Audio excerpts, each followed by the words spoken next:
E continuiamo questa lettura, vedremo anche le immagini molto belle di questo libro di Paolo Beccic di San Servolo, Il leone alato. Questo ragazzino che ama gli aeroplani fin da piccoli, li costruirà, diventerà uno dei grandi ingegneri più famosi.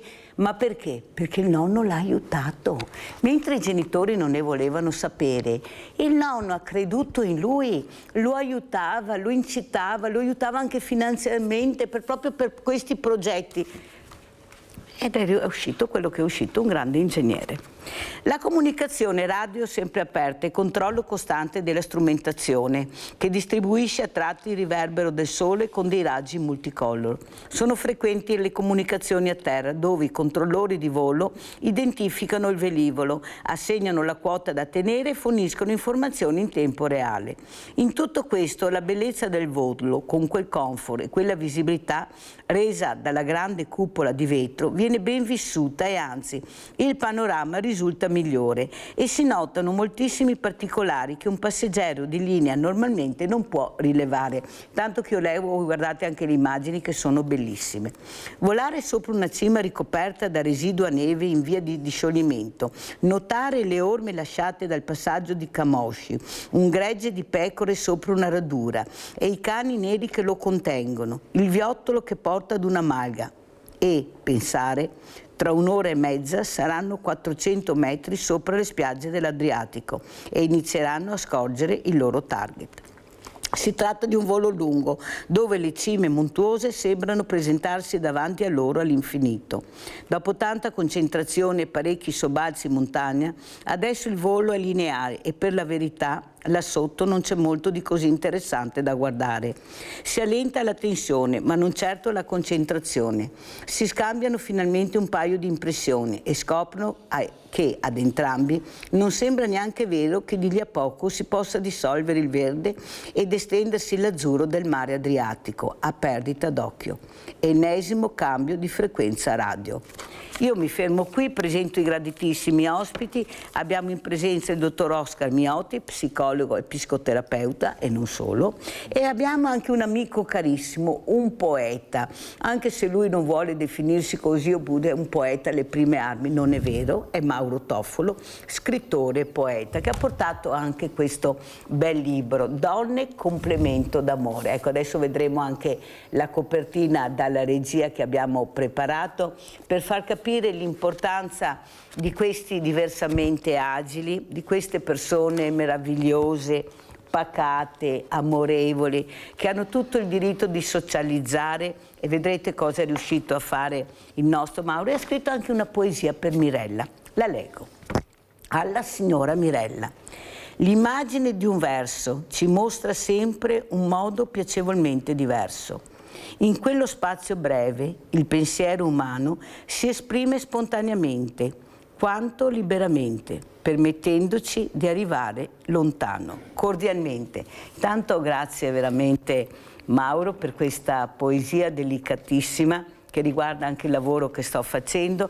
Allora spieghiamo anche non solo al dottor Oscar Miotti, ma anche a tutto il pubblico, Oscar Miotti e a tutto il pubblico, cosa è riuscito a fare Mauro Toffolo, poeta, con questa passione, ma non solo, per sentirsi libero e autonomo. Prego Mauro. Allora, buongiorno. Non sono poeta, ho cominciato a scrivere per caso. Sono un ragioniere di vecchia data, degli anni 70, quando la contabilità si faceva a mano e il computer è arrivato dopo. Non ho mai camminato, ho una forma spastica, ma diciamo che non mi ha impedito di fare quello che volevo fare. Soprattutto perché mio padre e mia madre mi hanno, scusate, sempre spronato a fare quel minimo che potevo fare e dopo mi aiutavano. Se non facevo il minimo restavo fermo e quindi questo me l'hanno insegnato da piccolo e dopo ho continuato a fare. Poi la vita mi ha portato a fare, appunto, a cominciare a scrivere quando sono andato più o meno in pensione. Ho lavorato su una ditta come contabilità all'Istituto Riccoboni, che era una tipografia, una cartoplastica. Poi ho fatto 17 anni di ospedale al Centralino, e in quegli anni ho fatto anche 10 anni di volontariato per abbattimento barriere architettoniche, per gli ausili delle macchine con l'Anglat, l'associazione appunto che si occupa. E la signora ha fatto anche la lotteria per raccolta fondi, e la signora l'ho conosciuta in quell'occasione. E dopo ho cominciato a scrivere per caso, perché abbiamo fatto un papiro di una laurea di un amico che frequenta della compagnia, che è diventato farmacista, e mi ha detto: ma come, tu scrivi così? E poi ho cominciato, dopo è nata una bambina sempre del gruppo di una coppia che si è sposata, e sempre scritto in rima. E dopo mi ha detto: ma butta giù qualcosa, che facciamo un libro, facciamo. E questi compagni di scuola, più che altro, compagni del bar, compagni di scuola. E ho cominciato a scrivere così come passatempo, ma senza dare importanza alle cose. Poi c'è stata una collega che lavoravo insieme al Centralino dell'ospedale, e che un giorno mi fa: sono preoccupata perché mia figlia non vuole sentire che Biancaneve muore avvelenata, che la principessa perde, insomma, tutto fa. E la gente, il cappuccetto rosso che viene mangiato dal lupo, la bambina non voleva sentire ste robe. E ho detto: perché non racconti il pupazzo di neve che non muore nessuno? Era una favola che avevo sentito, ma così da piccolo, una roba molto molto blanda. E dopo ho cominciato a scriverla, buttar giù, e quando ho dato i fogli scritti a mano gli ho detto: questo è l'inizio, dopo vado avanti. Insomma, mi fa: non buttare via sta roba, c'è qualche correzione da fare, ma non buttarla via. E da là ho cominciato a metter via, e ho fatto un po' di libri, insomma, poca roba. Poi vedremo. Io ringrazio sempre non solo Mauro Toffolo, ma tutte le persone che hanno deciso di raccontare le loro storie. Voi sapete, con questa mostra Io ci sono, della quale farà parte, ho appena chiesto, anche Mauro Toffolo, per far capire l'importanza di socializzare, di vivere la quotidianità che viviamo tutti noi, non solo per dare loro proprio l'importanza di essere dignità della persona, ma perché loro sono vivi, vogliono esistere, siamo noi che siamo i diversamente agili, non loro. Dottor Oscar Miotti, come commenta quello che ha detto Mauro Toffolo, ma soprattutto l'importanza di dare valore e dignità a queste persone? Beh, penso che Mauro abbia dato dignità a se stesso, però ha ricevuto un grande input da parte dei genitori, sì, che ti hanno fatto fare quello che tu potevi fare. Questo è importante. E se non facevo quello non avevo nessun aiuto. Come hai ben detto. E poi il fatto, mi piace, no, che hai colto questa possibilità nel primo racconto, no, quel pupazzo di neve, se ho capito bene, sei riuscito a dare una svolta positiva, perché per caso, pensare... caso. Adesso sicuramente queste storie, no, Cappuccetto Rosso, la Biancaneve, andrebbero rilette un pochettino, perché ci sono dei messaggi che non sono proprio così positivi per certi versi. Esatto, no? Esatto. Mentre noi dovremmo dare, anche proporre delle scene, delle storie a lieto fine. Ecco, per esempio, posso interrompere? Ecco, per esempio ho fatto questi libretti, sono praticamente un clown che racconta, facendo le bolle di sapone, racconta ai bambini determinate cose che riguardano anche i nostri tempi. Per esempio questo libretto riguarda lo stato della natura che è abbandonato a se stesso. Qua si parla di un bosco, e il bosco è trascurato, cioè le piante non vengono potate, e i bambini camminano, incespicano sul terreno perché non è messo a posto. Livellato. E come viene risolto il problema? il clown fa la bolla di sapone e fa arrivare gli gnomi da un paese lontano, e come arrivano? Con la mongolfiera. Mongolfiera che con tutti gli attrezzi, e in una notte puliscono il bosco, lo rendono, diciamo, piacevole all'incontro tra natura, uomo e tutto l'insieme. Allora fermo Mauro, perché diamo ancora la parola al dottor Miotti, perché poi c'è anche la telefonata, devo correre. Dottor Miotti, questa voglia di raccontare, di parlare, fa parte anche molto della solitudine dei diversamente giovani. Io ricevo delle telefonate a volte terrificanti, ecco, loro mi dicono ad esempio: tu mi conosci, io non li ho mai visti. Però loro si sentono a casa, hanno voglia di esprimere, hanno voglia di raccontare la loro vita, quello che è capitato, anche delle volte con racconti anche molto forti, però questa voglia di comunicare. Perché siamo diventati così sordi a queste esigenze? Io grazie a un amico che è qui a Dino Longhino ho conosciuto Mauro Toffolo, se no chissà se l'avrei mai conosciuto, dare a lui la possibilità di partecipare a questa mostra importante che girerà i comuni della Marca trevigiana e non solo. Ecco, forse siamo noi che abbiamo sbagliato tutto, ci siamo isolati, incattiviti, siamo sempre arrabbiati per un niente. Guardate cosa sta succedendo. Prego, dottor Miotti. Allora, siamo sempre di fretta, abbiamo sempre una cosa da fare in successione, quindi ascoltare le storie o ascoltare quello che hanno da dire le persone diventa un lusso. Io, quando tu ti riferivi alle diversamente abili, ma anche le persone anziane che hanno una ridotta capacità.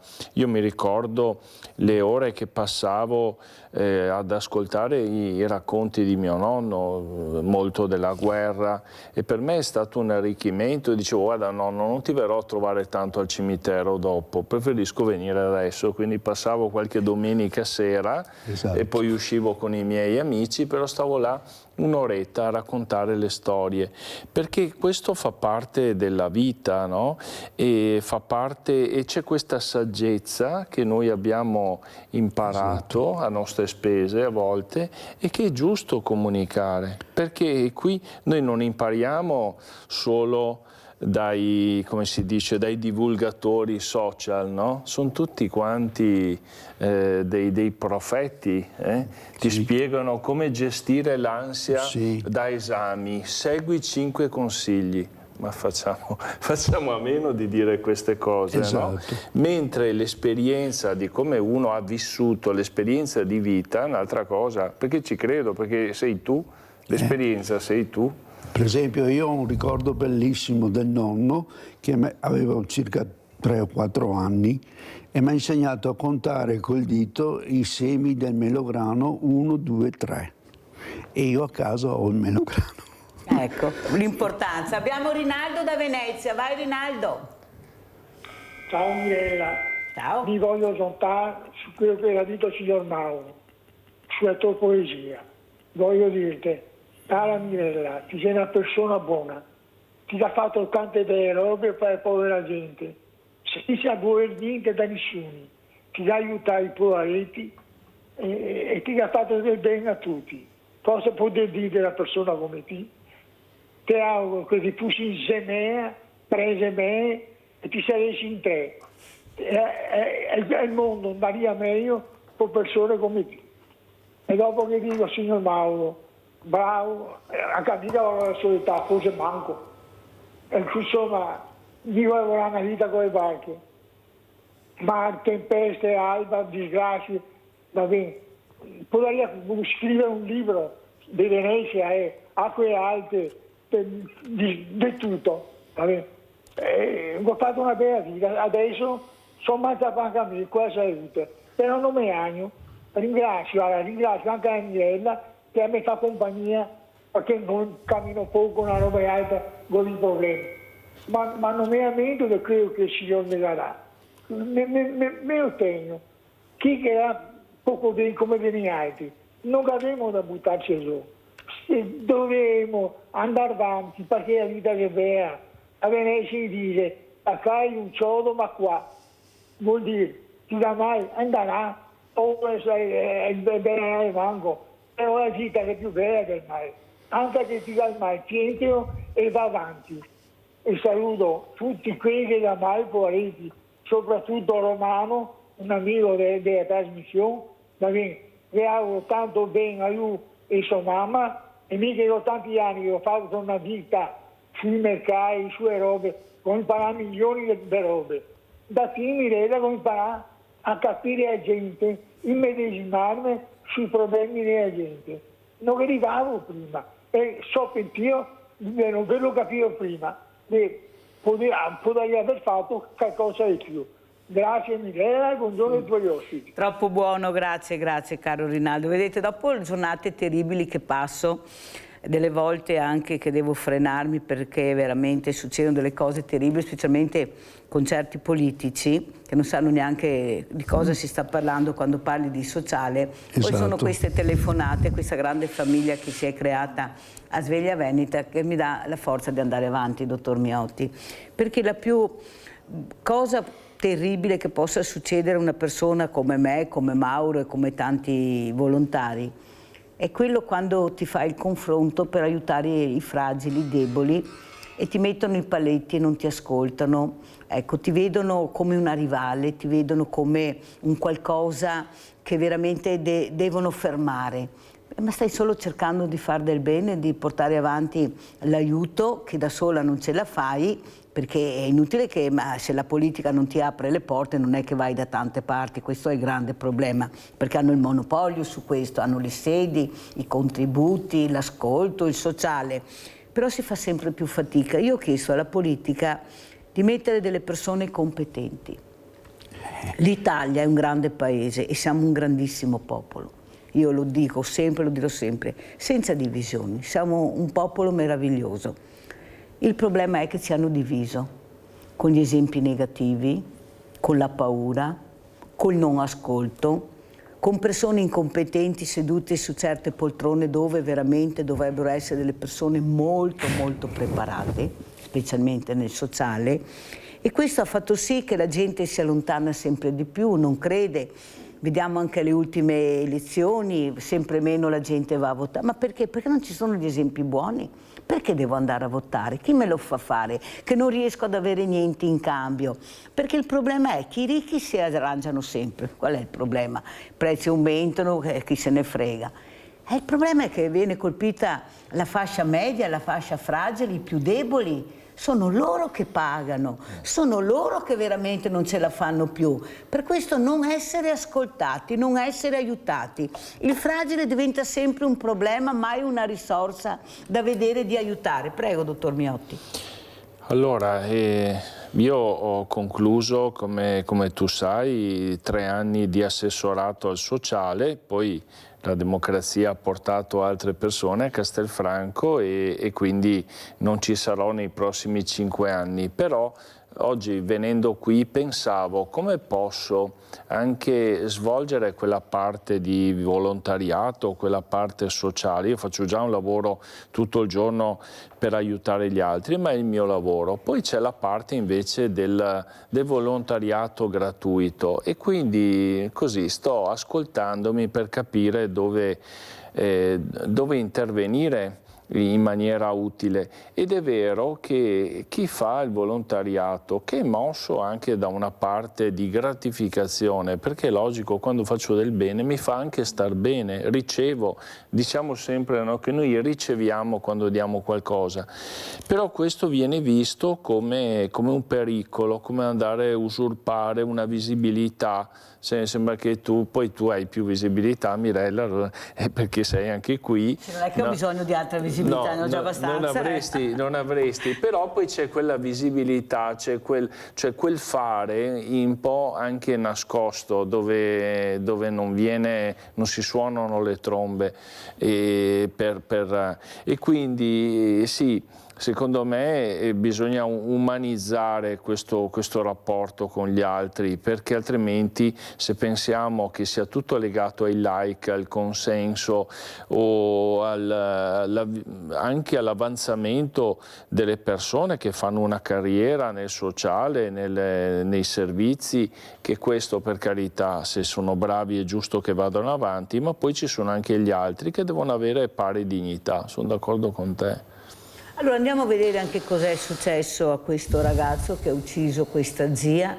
Sembra che fosse anche un nipote adorato, adesso i telegiornali scriveranno, diranno di tutto e di più, però questa zia è morta, non si trova ancora il corpo, e questo ragazzo, 17 anni, fra poco 18, un peso sulla coscienza enorme che secondo me non passerà mai. Quando riusciranno a elaborare quello che hanno fatto sarà una tragedia anche per loro. Andiamo a vedere. Alcune telecamere di videosorveglianza riprendono chiaramente il 17enne che spinge la carriola, confermando di fatto quanto ha confessato agli investigatori. Lo ha ribadito in queste ore il procuratore di Pordenone Pietro Montrone. Al momento, spiega, è escluso il coinvolgimento di terzi, ma ci sono delle esigenze di approfondimento che potranno essere effettuate solamente al rinvenimento della salma. Il 17enne dunque rimane per ora l'unico indagato, reo confesso dell'omicidio della zia Chiara Guerra, insegnante di 53 anni, accoltellata a morte e poi gettata nel canale. L'accusa gravissima, omicidio volontario. Ora il giovane si trova in una comunità per minori della provincia di Treviso. Chi lo ha visto prima del trasferimento nella struttura parla di un giovane che sta progressivamente prendendo coscienza della gravità del suo gesto. Dopo la consegna degli atti per la richiesta di convalida del fermo da parte della Procura dei minori di Trieste, ci saranno altre 48 ore per fissare l'udienza. Gli investigatori intanto continuano le indagini per ricostruire quei drammatici momenti quando il 17enne, dopo l'ennesimo litigio per questioni di eredità, tensioni che alleggiavano da tempo in famiglia, ha estratto il coltello e colpito a morte la zia. Teatro della mattanza la legnaia, la villa intera rimane sotto sequestro. I cittadini, ancora attoniti per questa tragedia, spiegano che proprio quella sera c'era la raccolta di rifiuti proprio nel ponto dove è stato gettato il corpo. Questo forse spiegherebbe perché la carriola con il telo che copriva il corpo della donna sarebbe passata inosservata. Ci sono però ancora molti punti da chiarire nella ricostruzione dell'omicidio. Un testimone avrebbe riferito di aver visto il padre portare il 17enne dal medico venerdì per delle ferite al braccio destro e una possibile contusione. A San Stino intanto resta fra tutti un nodo alla gola, lo sforzo per non piangere di fronte a tanta crudeltà. Sono cose che purtroppo nella società di oggi, io ho un nipote della stessa età, quindi può immaginarsi che cosa provo in questo momento. In queste ore è un pellegrinaggio continuo nella villa della vittima, amici, allievi e conoscenti. Dopo i primi fiori e messaggi lasciati dai suoi allievi, sono stati portati altri omaggi ed altri biglietti, pensieri in ricordo della vittima. Ci sarà un momento di preghiera nella scuola media dove la 53enne insegnava. L'istituto ha deciso di concedere agli allievi che non se la sentono di spostare l'esame di terza media alla prossima settimana.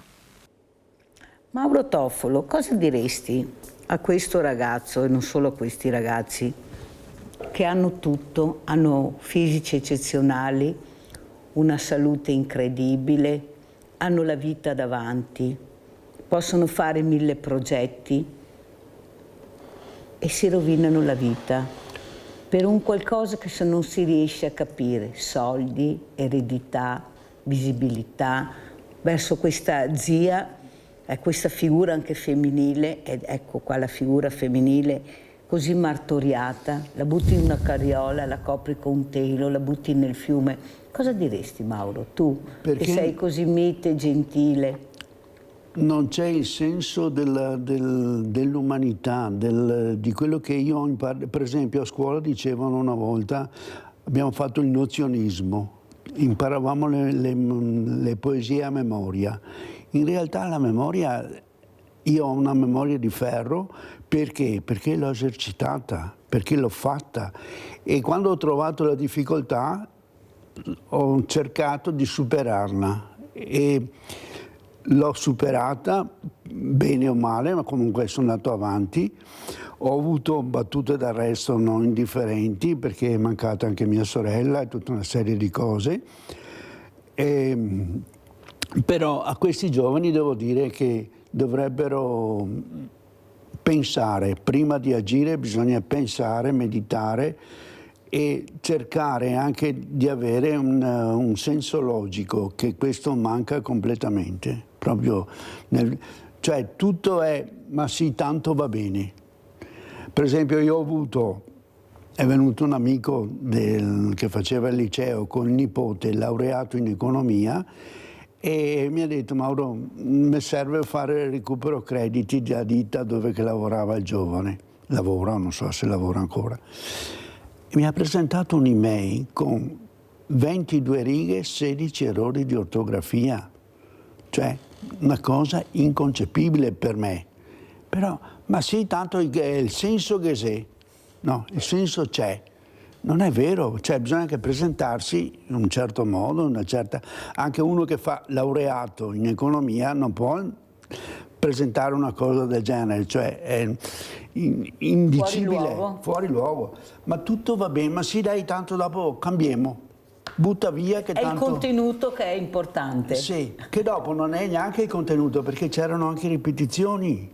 Cioè, il mio professore di italiano, se vedeva una roba del genere, fuori dall'aula, insomma, scagliava fuori, perché quando a tutta la classe, a tutti noi altri, tema per tema diceva: qua, se ti cambiavi il verbo, veniva una robetta più, qua che vuole la virgola, che vuole piccole cose. Senti professore, io come ho letto la poesia, perché era la prima volta che la leggevo, quella che mi hai scritto. Benissimo, davvero? Non c'è problema. Ma meno male, mi è andata bene allora stavolta. Sì, sì. Cioè, anche la presentazione, cioè il modo di pensare, anche quello di andare tutti in gruppo, fare qualcosa di gruppo.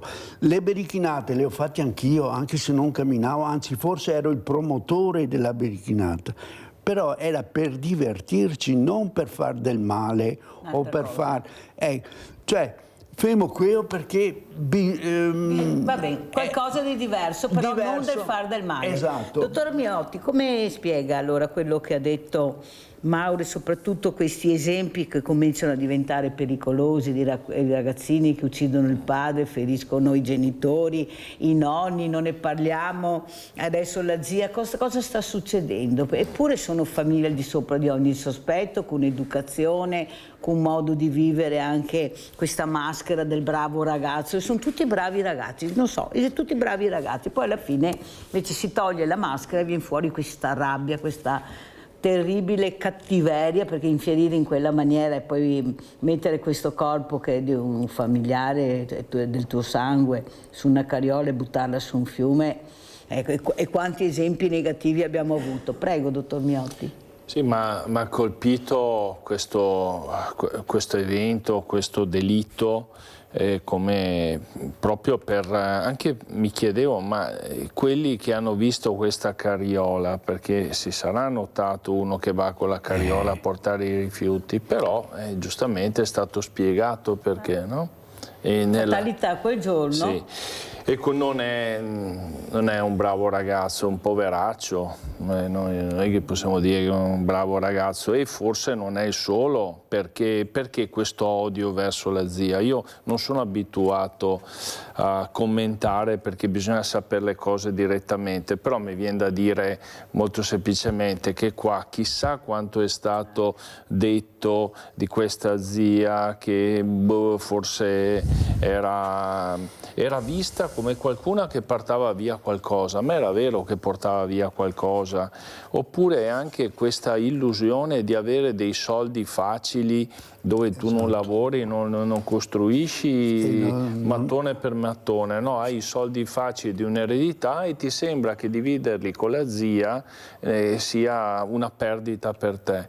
Cioè, questo credo che alla fine lui era in un contesto magari dove era vista la zia come qualcosa da eliminare. Se la rompe le scatole la elimino nel sì, peggiore esatto. dei modi. Quindi non era un bravo ragazzo, era un poveraccio perlomeno. Quindi una persona povera, una persona che non aveva il valore e il senso della dignità, e bisogna dirlo, bisogna evitare di dire che sono bravi ragazzi. Apparentemente sì, come dici tu. Apparentemente. Però i genitori dovrebbero capire questo ragazzo chiuso che non faceva, almeno così almeno si scrive, amicizia con nessuno. Anche questo è il poco socializzare. Ecco, ad esempio la famiglia nel bosco ha diviso il paese, dottor Miotti, sì, proprio per questo modo di vivere che non è sicuramente compreso dagli addetti ai lavori. Un bambino non può vivere in quelle condizioni, non si può vedere una volta noi, una volta noi. I problemi sono diversi.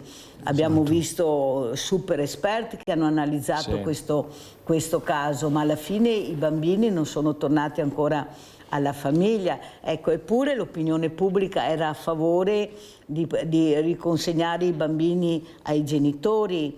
Io però sono convinta, mi scusi dottor Miotti, che più di togliere i genitori, i figli e i genitori, bisognerebbe lavorare sulla famiglia completa.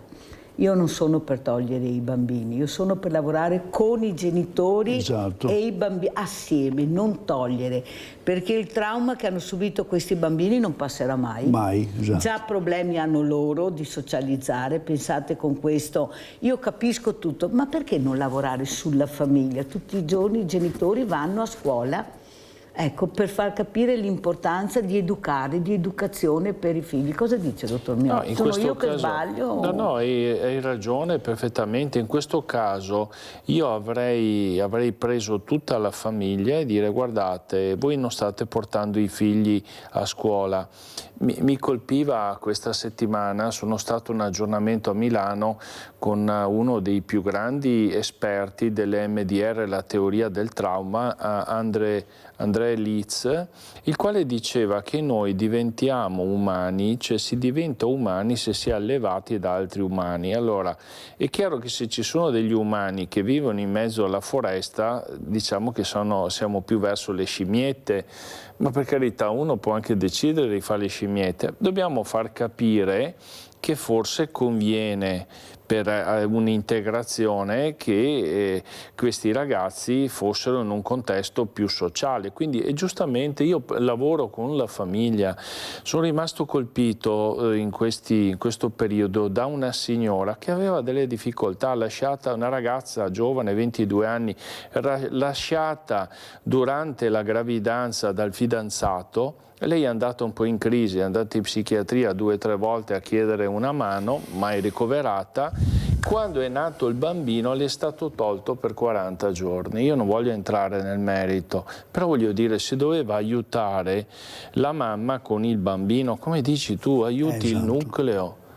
E questo papà poi viene fuori nel momento in cui nasce il bambino. E dico, beh, insomma, è un po' troppo tardi. Per carità, il bambino ha diritto di avere anche il papà, ma allora ti includo, non mi interessa che voi andiate d'accordo, ma vi obbligo come genitori a fare un percorso. Allora, io potrei anche aver detto una cosa non vera e sbagliata e che magari tanti non condividono, altri condividono. Però il problema è che lo sta dicendo lei, che è uno psicologo e psicoterapeuta, che bisogna lavorare sulla famiglia. Assolutamente sì. Allora perché non si fa? Ma perché continuiamo ad andare nella strada sbagliata? E si tende a dividere, no? Cioè si vuole sempre vedere che c'è un cattivo, c'è qualcuno da eliminare. E come il ragazzo dice, la zia rompe le scatole, che non accetta, la elimino.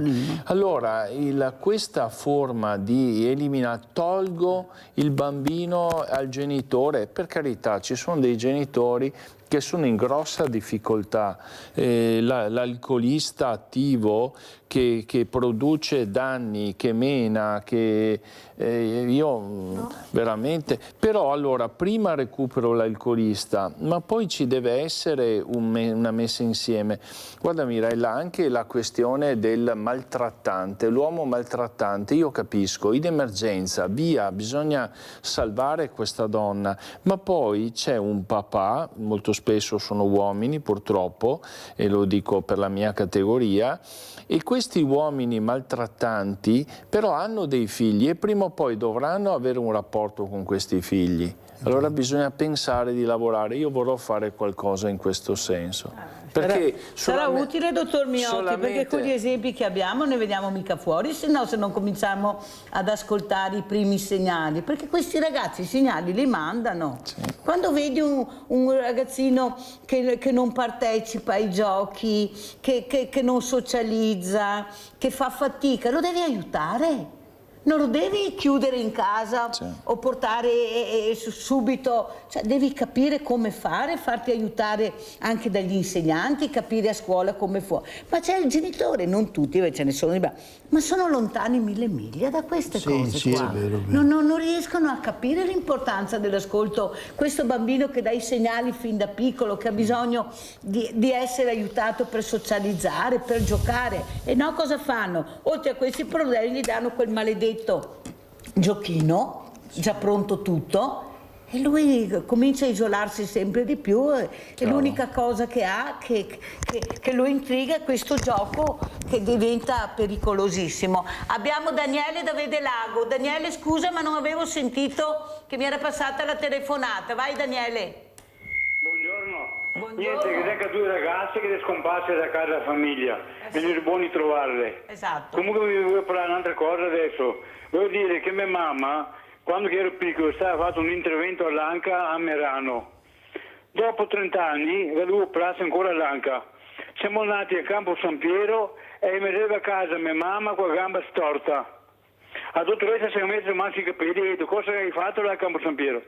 E siamo andati a Monastero di Treviso da Papa Giovanni XXIII e l'aveva messa a posto la gamba. Però mia mamma adesso è inferma sul letto, non si muove più e la gamba si è rovinata. E allora mi domando, ma ha diritto a qualcosa, non gli passa niente, mi va a comprare mio il letto e tutto quanto. A manco i pannolini, puoi mandare un po' di pannolini a Campo San Piero. Cosa che impensio guardi queste robe qua? Anche la sanità si sbaglia, siamo umani, sbagliamo, però come mamma inferma adesso sul letto che non si muove più e i garbaglialori. Grazie e buongiorno. Ciao Daniele caro, grazie per aver telefonato, un abbraccio anche a questa mamma, a questa donna. Ecco, questi vede sono i problemi, dottor Miotti, che non è che deve risolverli Mirella o il mondo del volontariato. Noi paghiamo delle persone che dovrebbero fare questo lavoro, perché è scritto anche nella Costituzione i diritti e i doveri. Allora, dottor Miotti, cosa dice a Daniele con questa mamma da solo che comincia a preoccupare perché ha sentito, ecco, questi sono... Ecco, i problemi che io cerco, poi devo chiamare il sindaco, devo vedere com'è la situazione, allora se il sindaco ha buon cuore e sensibilità manda qualcuno a verificare e poi ci teniamo in contatto. Però non sempre io riesco a gestire questi problemi. Lei è stato assessore sociale e io dico sempre che non sono i servizi sociali che devono ricevere le persone in difficoltà. Se loro hanno nomi e cognomi sono loro che dovrebbero andare a trovare queste persone e capire come vivono, di cosa hanno bisogno, iniziare a far squadra col mondo del volontariato, mandare le associazioni, che abbiamo grandi associazioni di professionisti, ad aiutare le persone in difficoltà, perché è una squadra, ha bisogno della spesa, ha bisogno del medico, ha bisogno dell'accompagnamento, in tutti possiamo farcela, però siamo tutti divisi, ognuno fa il proprio e via. Prego, dottor Miotti. Allora, intanto mi dispiace per questa situazione, poi è chiaro che non tutte le operazioni vanno bene per vari motivi e quindi è chiaro che una gamba storta è una gamba storta e quindi qualcuno dovrà anche dire e spiegare perché è avvenuta. Riguardo ai pannolini, a questa assistenza, ecco, io conosco il sindaco di Campo San Piero, la Katia Maccarone, tra l'altro è una maestra con cui ho lavorato a fare educazione sessuale a scuola quando ero un po' più giovane, una persona molto sensibile al sociale, quindi vada fiducioso, se è di competenza del comune e di avere questi presidi, questi pannolini, vedrà che se è un diritto della mamma deve esserci, se l'ULS, ma credo che andremo adesso verso tra meno di un anno attraverso queste ATS, che sono queste aziende sociali che che avranno la cura, per esempio, di gestire i servizi domiciliari, dove tutti questi presidi dovranno essere forniti a chi ne ha diritto. Però, dottor Miotti, in attesa di quest'anno, e non si sa come andrà a finire, perché sono tutti con le mani nei capelli, perché sono già 3 anni che sarebbero dovute partire questi ATS, cosa facciamo? Nel frattempo ci sono allora chiamiamo i call center, chi schiaccia 1, schiaccia 2, schiaccia 3, cade la linea. Ecco, lui è da solo, a quello che capisco, Daniele, non è che abbia questo supporto, e perciò vede come qua, visto che è conosciuta, visto che l'ospedale ha nome e cognome, mi sembra che ci sia anche un sociale anche all'interno dell'ospedale che dovrebbe fare squadra col medico di famiglia, segnalare il caso quando viene dimesso.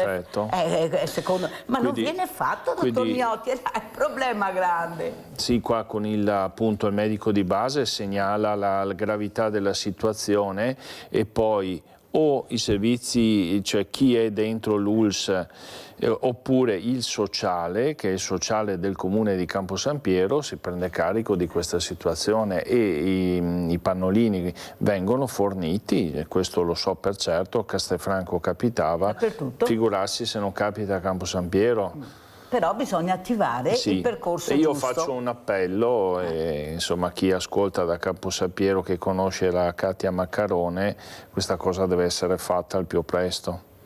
Pubblicità.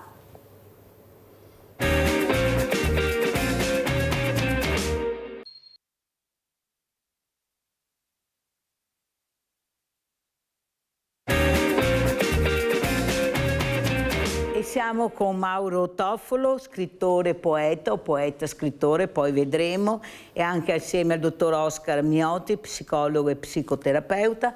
Allora, non so da chi partire, ma partirei da Mauro, perché vorrei che Mauro desse questo esempio di buona volontà da parte di tutti, indipendente agili o meno agili, per far capire che tutti quanti dobbiamo iniziare a mettere la famosa goccia sull'oceano, se no non andiamo fuori.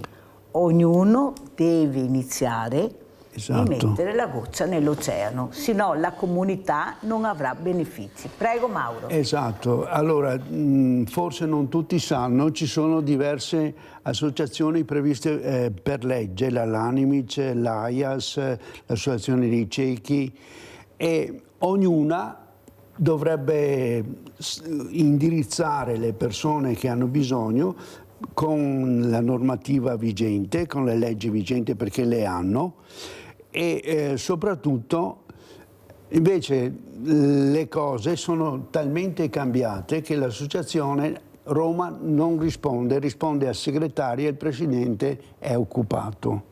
Questo succede.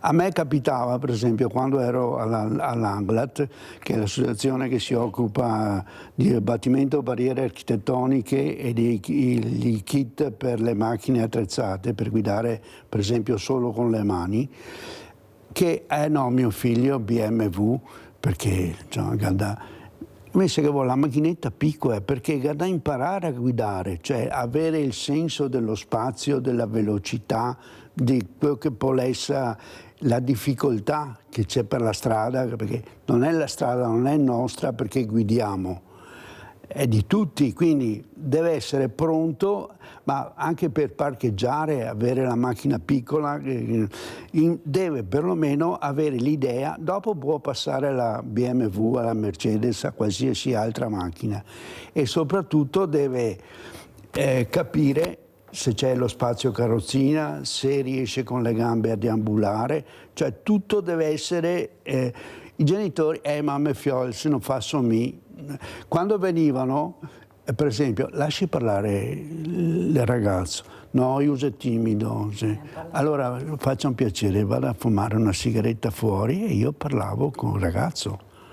Dottor Miotti, ormai il tempo è tiranno, devo correre. Cosa vuole dire, cosa aggiunge a quello che abbiamo cercato anche di far capire questa mattina, il buon esempio con i modi buoni, i modi gentili? Io raccontavo il fatto che mi è accaduto ieri su un supermercato, questa signora diversamente giovane che inveiva con questa ragazzina alla cassa in una maniera incredibile. Io non so se ha sbagliato la ragazzina, se ha ragione la signora, a parte che la ragione sta sempre 50-50 a mio avviso, però non è neanche modo. Cioè non puoi continuare a offendere, inveire in una maniera così. Questa ragazzina era veramente annichilita, non riusciva neanche più a alzare gli occhi, non riusciva a controbattere perché era fuori te. Io ci ho provato, ma poi ho capito che non valeva la pena perché sarebbe venuto fuori un disastro, perché ho capito che forse c'era qualcosa che non andava in quella persona, però questa ragazzina non è andata a casa, ecco, capite? Ecco, quei giovani che hanno bisogno di buoni esempi, tu prova a fare una giornata del genere, come veramente ti segano in tutti i sensi. Prego, dottor Miotti. L'esempio che hai citato di questa ragazzina, cioè ci sono persone che pensano di avere sempre dei diritti, no? Cioè che io devo perché io sono un cliente e quindi in nome di questo tu ti permetti di trattare male le persone. Io ho fatto un esperimento quando mi avvicino alla cassa, quando vado a prendere, ci sono delle persone che irritano, ci sono dei commercianti che io dico io non vado più là perché insomma do qualcosa. E perché? Perché la cosa più importante è ricevere, essere visti, essere riconosciuti, no? Che qualcuno ti dia anche un sorriso. Ci sono quelli che ti danno i sorrisi di plastica, che capisci che non sono veri, però ci sono anche quelli che ti danno un sorriso. Allora cosa ho fatto? Un esperimento, ho cominciato io ad andare là e fare un sorriso, buongiorno, quando vado alla cassa, e questo mette serenità, io ricevo il sorriso a mia volta. Quindi purtroppo è vero quello che dici, e poi pensiamo che effettivamente abbiamo dei servizi, per carità mi dispiace quello che è capitato a Campo San Piero, però tutto sommato c'è chi è andato in America e quando tu vai a fare una visita che costa 3.500 euro se non hai un'assicurazione, no? Una visita. Sì. Non parliamo di altre cose, quindi riteniamoci che viviamo in un contesto fortunato, che forse però dobbiamo pensare di salvaguardarci e che non tutto è dovuto a tutti, ma chi ha bisogno. Io vorrei pensare che c'è chi può andare in ospedale a pagarsi dall'inizio alla fine, e adesso non voglio innescare pensieri, no, di togliere a chi ha, perché sennò è un partito che non funziona quello di togliere a chi ha, però dobbiamo riflettere che altrimenti facciamo la fine dell'America. Questo non va bene. E questo non va bene proprio. Cosa vuole dire a Mauro Toffolo, dottor Miotti? Allora Mauro, notavo prima che quando la Mirella ti ha detto sei un poeta, tu ti schernivi. Allora, ecco, io adesso faccio un esperimento con te, sì. Ti chiedo di guardarmi negli occhi mentre ti faccio un complimento. Allora, Mauro, a me, sei un bravo poeta e le tue poesie mi piacciono proprio. Quella che hai fatto a Mirella mi è proprio piaciuta. Continua a guardarmi negli occhi, fai un respiro nella parte alta dei polmoni, sì, per ascoltare la tua emozione, e adesso mi dici grazie di avermelo detto, sempre guardandomi negli occhi. Grazie di avermelo detto. Come ti sei sentito, Mauro? Sincero? Di imbarazzo? Un po' sì. Bene. Allora, cosa vuol dire? Noi dobbiamo fare quotidianamente questo esercizio con le persone e pensare, Mauro, che un naufrago, quando lo trovano, non è che gli dai tanto da mangiare, ne dai un po' alla volta. Sì. Noi siamo un po' tutti naufraghi, no? Nel senso che abbiamo ricevuto tante critiche ma poche carezze. Noi dobbiamo abituarci alle carezze, perché sono le carezze che costruiscono, non le critiche. E se facciamo questo saremo tutti migliori e la società sarà migliore. Vede, dottor Miotti, le persone come Mauro, che è riuscito a superare quell'asticella terribile che è la solitudine, sì, inventandosi e creandosi un mondo che lo aiuta nella quotidianità, con questi strumenti, grazie anche alla tecnologia che ha fatto passi da gigante in pochi anni, lui è diventato autonomo. Lui è una persona serena, però è una persona che ha bisogno di compagnia, a mio avviso, molto bisogno di compagnia, perché l'età avanza, perché le persone fanno allegria, non c'è niente da fare. Io dico sempre che io vivrei ad esempio a New York, perché più gente c'è io più contenta sono, mentre ci sono persone che amano veramente la solitudine, però per un periodo penso, non è che uno ami stare solo 24 ore su 24, no. Per me è molto dura, per carità, se qualcuno è contento, però vede queste persone che potrebbero dare l'esempio anche ai ragazzi giovani, con la cultura, perché io sono sicura che la bellezza e la cultura salverà il mondo se ce la lasciano, perché con queste guerre non si sa come va a finire. Avete visto ieri cosa hanno bombardato? Una cattedrale dell'UNESCO, cioè non so, hanno sbagliato, però io sono convinta che Mauro avrebbe bisogno di essere anche gratificato con quello che ha fatto. Guardate quanti libri, li alzi dottor Miotti, quanti libri ha portato Mauro, uno dei tanti, guardate. Ecco, dare un riconoscimento a Mauro Toffolo per quello che ha fatto, per l'esempio che riesce a dare. Ma perché, mi scusi dottor Miotti, lei ha fatto parte di una giunta, in generale io parlo, ma perché vanno a premiare delle persone che dice ma questo cosa che ha fatto per meritare sto premio? Perché è il cognome altisonante, perché è il VIP, ma chi se ne frega? Ma tu dai un premio importante a una persona che non ha dato niente, che vive degli allori della famiglia, del cognome? Ma le sembra una cosa normale, dottor Miotti, che continuiamo a vedere premiare persone che non hanno fatto assolutamente niente, che hanno trovato tutto pronto, ma solo perché il cognome li porta in politica, nei posti, nei riconoscimenti, e poi lasciamo un Mauro Toffolo con quello che si è creato da solo, con questa casa che veramente lui riesce a gestire in maniera incredibile, perché è riuscito a capire l'importanza di essere aiutato con questi nuovi mezzi, e chi se ne frega dei libri, delle poesie. Ma devi invitarlo, Mirella, per capire l'importanza di questi libri, di queste storie. Io ho avuto una classe 2 sabati fa, un venerdì scorso, di 24 ragazze. Sa cosa ho fatto? E loro sono rimasti incredibilmente stupiti. Prima cosa ho fatto salutare i nonni a casa. La prima cosa ho fatto salutare i nonni a casa. Sa che si sono emozionati? Erano così emozionati nel salutare i nonni che non pensavano neppure loro, e vedevo i professori, i docenti che li accompagnavano veramente che hanno apprezzato questo saluto. Ma lo devo fare io?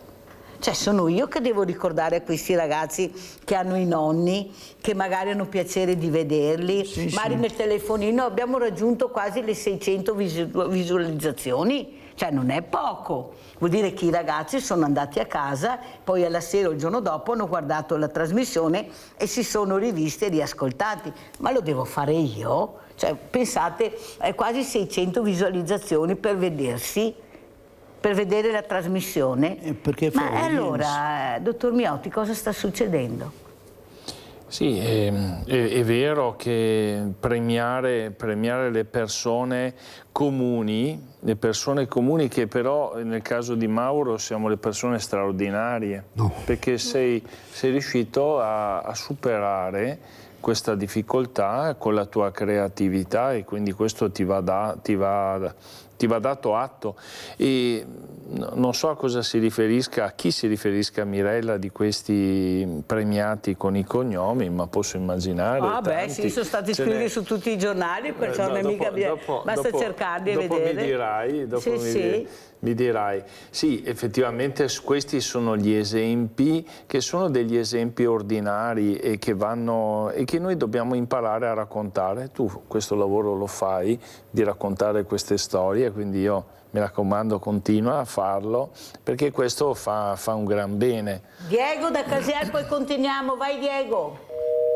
Là, è caduta la linea, guarda se la riprendi Edoardo per cortesia. Allora Mauro, cosa vuoi dire?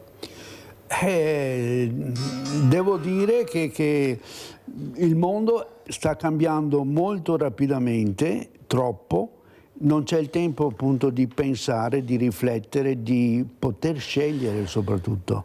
Quando facciamo sta roba, sì, vabbè, butta là che va bene, facciamo un'altra cosa, è lo stesso. Invece non è vero, bisogna... Ecco, io per esempio, tanti mi dicono, ma cosa fai a casa tutto il giorno da solo? Arriva sera che ho da fare. Avete capito? E per esempio io ho scritto sulla solitudine, visto che te No, leggila tu. No, perché non allora voglio... la facciamo leggere al dottor Miotti, dai. Adesso vediamo se leggo bene. Solitudine, fedele compagna della mia inquietudine, ormai sei diventato un'abitudine. Il silenzio che mi appartiene è geloso custode delle mie pene.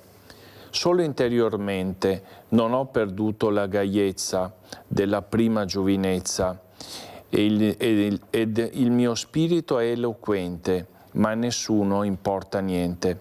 Vorrei far sentire il mio canto, però intorno ci sono troppi occhi bagnati di pianto. Lacrime di tristezza, espressione esteriore del dolore e di una incrollabile amarezza che fa soffrire il mio cuore. Tendo la mano verso l'ignoto di questo mondo perennemente immoto, contrastato nella sua sorte tra la vita e la morte, in un ultimo disperato gesto d'amore. Molto bello. Grazie. Bravo, bravo Mauro. Abbiamo in linea Iole. Ciao Iole. Ciao Mirella, buongiorno ai tuoi ospiti. Sto guardando il tuo programma, non voglio entrare in cose mie perché il Mirella è un disastro, però volevo ringraziare Mauro Toffolo, quel signor che scrive libri, che in questa occasione sarà motivo per me di andarli a acquistare perché facciano anche a me un po' di compagnia, visto che tu sai com'è la situazione. E compagnia noi a casa non ne abbiamo mai, se non dire niente. Provvederò a comprare qualche libro perché mi faccia un po' di compagnia e lo ringrazio fin d'ora. Cara Iole, guarda che mi sto muovendo Iole, perciò non ti preoccupare, sai purtroppo i tempi, non è che ho la bacchetta magica e posso risolvere il tuo problema di Romano, che saluto grandissimo. Questa signora che ha chiamato, dottor Miotti, e lo dico anche a Mauro Toffolo, è una mamma che vive con questo figlio che è vegetale da 40 anni, in un letto. Lei è ormai in sedia a rotelle perché la schiena non la regge più ed è completamente sola ad accudire questo ragazzo, perché nella Costituzione ci sono le leggi, diritti e doveri, eccoli qua, però per mancanza di personale, lei si trova da sola ad accudire questo ragazzo che poi è un grande omone, grande, e se lei vede come lo tiene, come lo cura, è una cosa che fa venire i brividi, però non ce la fa, diventa sempre più piccola, la schiena non regge più. Lei ha già perso un figlio, questo è il secondo, e lei dice non c'è ancora una struttura che possa accogliere il mio Romano, lo butterebbero là e dopo pochi giorni il Romano non ci sarebbe più. Però non si riesce ad avere quello che aspetta di diritto, l'aiuto che dovrebbe avere Mauro, l'aiuto che dovrebbe avere Iole con questo ragazzo, che la legge prevede. Sì. Sono presidi che prevede la legge, sì. Non possono sempre dire mancano i fondi, mancano le persone, e lei cosa deve fare allora? Lei cosa deve fare? Anche un libro può aiutare, perciò Iole ti farò avere io i libri di Mauro, te li spedirò io un libro. Purtroppo non è che pubblico, perché faccio 300 copie. Però troveremo il sistema di portare un libro a Iole, di fare... Sì, certo, sicuramente sì. Non so se riusciamo a trovare l'assegno di Iole, lo dico a Edoardo, se per caso riesce a trovare l'assegno di Iole vorrei farlo vedere al dottore. Adesso abbiamo l'avvocato, lo studio Pavaneto di San Donà di Piave che sta seguendo il caso con Isabella Pavaneto, padre e figlio, che fanno parte anche del direttivo di Veneti Schiacciati, perché questa storia deve finire, questo aiuto deve arrivare. Il sindaco l'ho invitato, passa il cerino, sì ma la Iole ha bisogno di aiuto, non può più continuare, non ce la fa fisicamente e soprattutto Romano ha diritto di essere aiutato e se ha la possibilità di vivere ancora, allora giustamente Iole nell'assegno che abbiamo portato dice non vogliono farci morire ma non vogliono neanche farci vivere, che ci decidano cosa vogliono farci fare del nostro corpo e della nostra vita, perché chi vuole vivere non riesce a vivere, chi vuole morire non gli lasciano morire. E allora cosa possiamo dire a Iole, dottor Miotti, che la sta ascoltando, e dopo sentiamo anche Mauro? Beh, voglio dire a Iole che effettivamente una soluzione deve essere trovata, e anche pensare, cioè tu quello che chiede Iole è che abbia delle cure che siano effettivamente umane, come sa fare la mamma. Allora forse Iole non sarà proprio uguale a quello che fa lei, ma trovare una soluzione che possa garantire un sollievo per te è importante, perché altrimenti rischi di consumarti e poi magari non riesci più a andare a trovare Romano. Romano effettivamente bisogna costruire, se non c'è va costruita questa stanza, perché non è che dobbiamo fare una struttura, si tratta di una stanza, di un servizio che permetta a lui di ricevere le cure che tu gli hai sempre dato. Adesso tocca alla società. Tu ti sei già fatta cura fin troppo e ti faccio gli auguri. Mauro, cosa vuoi dire a Iole? A Iole non posso dire niente, perché anch'io ho problemi da risolvere giorno per giorno, però io ho una cosa bellissima. Ho i compagni di scuola, qualche paesano come il nostro Dino Longhino, che è qui seduto, che vi saluta. E compagni di scuola che appunto basta alle volte una telefonata a dire ciao, come stai? E già questo si risolve. Cioè, io ho un contatto di persone, perché quando abbiamo fatto il diploma non c'era più l'IGE, è venuta fuori l'IVA, dovevamo imparare cos'era sta IVA, e abbiamo imparato. E trovandoci, andando a cena, telefonando, sai, ho sentito di qua, cioè tutte le informazioni, e questo ci ha unito come gruppo. Io sono 53 anni che ho fatto il diploma, e sono 53 anni, adesso non siamo tutta la classe, però 10 persone ci sono. Vedete, io avevo un problema, perché Mauro mi ha chiamato, che era ospite oggi, dicendo: non so se ce la faccio a venire perché non ho trovato l'autista. Pensate, con tutto il mondo del volontariato che abbiamo, che dovrebbe fare il trasporto, tanto per farvi capire. Allora cosa ho fatto io? Ho chiamato Dino Longhino.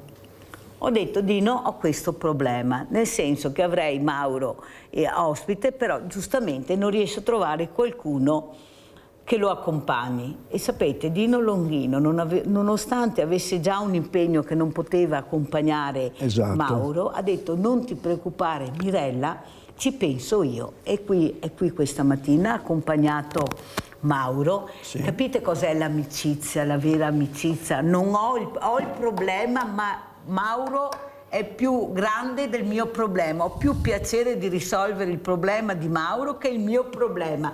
Questa è l'amicizia, no quando vuoi e come vuoi, nel momento che una persona ha bisogno, se proprio, per carità, non è impossibile a farlo, ma ci devi essere quando chiama l'amico, perché sennò che amico sei? Oppure devi trovare la soluzione per risolvere il problema dell'amico. Questa è l'amicizia. E Dino è qua e Mauro è qua perché Dino l'ha accompagnato. Andiamo a vedere Iole, l'assegno di Iole, perché voglio far vedere, questa storia deve finire per tanti altri. Ciao grande famiglia, come vi avevo detto questa mattina a Sveglia Veneti, sono arrivata a Vo e sto per incontrare la nostra Iole e il nostro Romano. Andiamo.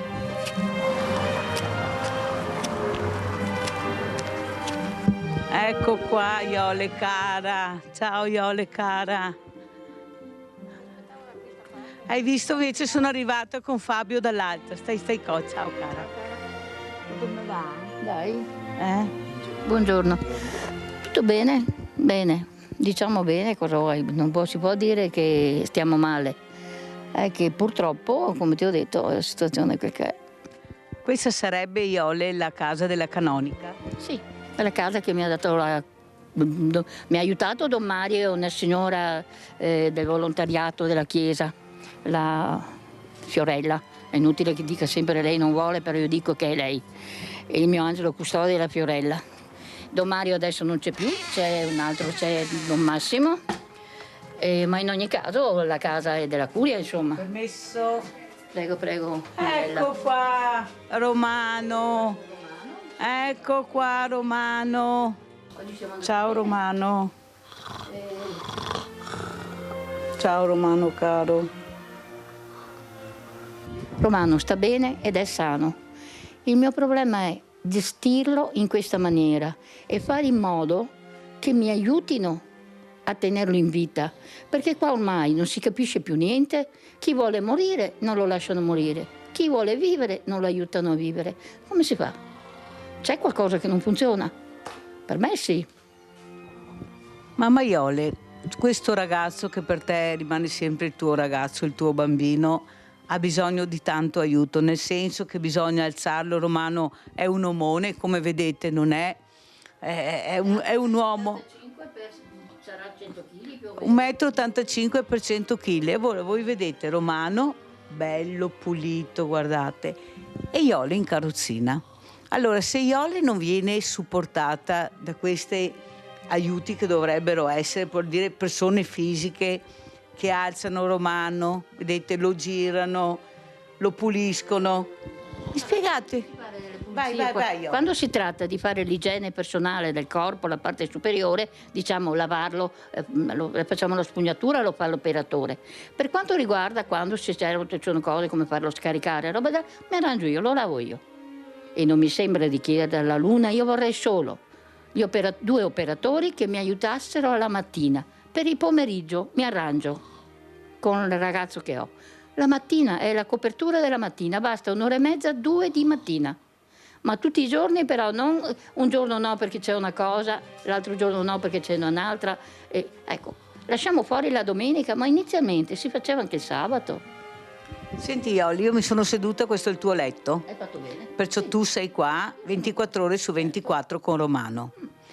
E la situazione che io trovo assolutamente incredibile è che tu sei in sedia a rotelle. Cioè tu mi hai accolto e sei in sedia a rotelle. Mi spieghi come fai a gestire, a parte che sei una guerriera. La mia... Io ho cominciato a lavorare a 9 anni. La mia Iole è una guerriera. Sono la sesta di 10 figli. Io sono la sesta. Ho capito, ma tu capisci bene, Iole, che non sei più in grado di gestire questa situazione da sola. Stamattina abbiamo avuto il sindaco. Tu cosa vorresti chiedere? Perché lui è responsabile, come gli ho detto io, della salute dei propri cittadini, ma oltre a lui ci dovrebbe essere anche una ULSS che si muove. Ecco, allora il sindaco l'abbiamo sentito. Alla ULSS, visto che per legge tu, cioè Romano si è svegliato, lo saluto. Ciao Romano, hai visto che sono venuta a trovarti? Hai visto?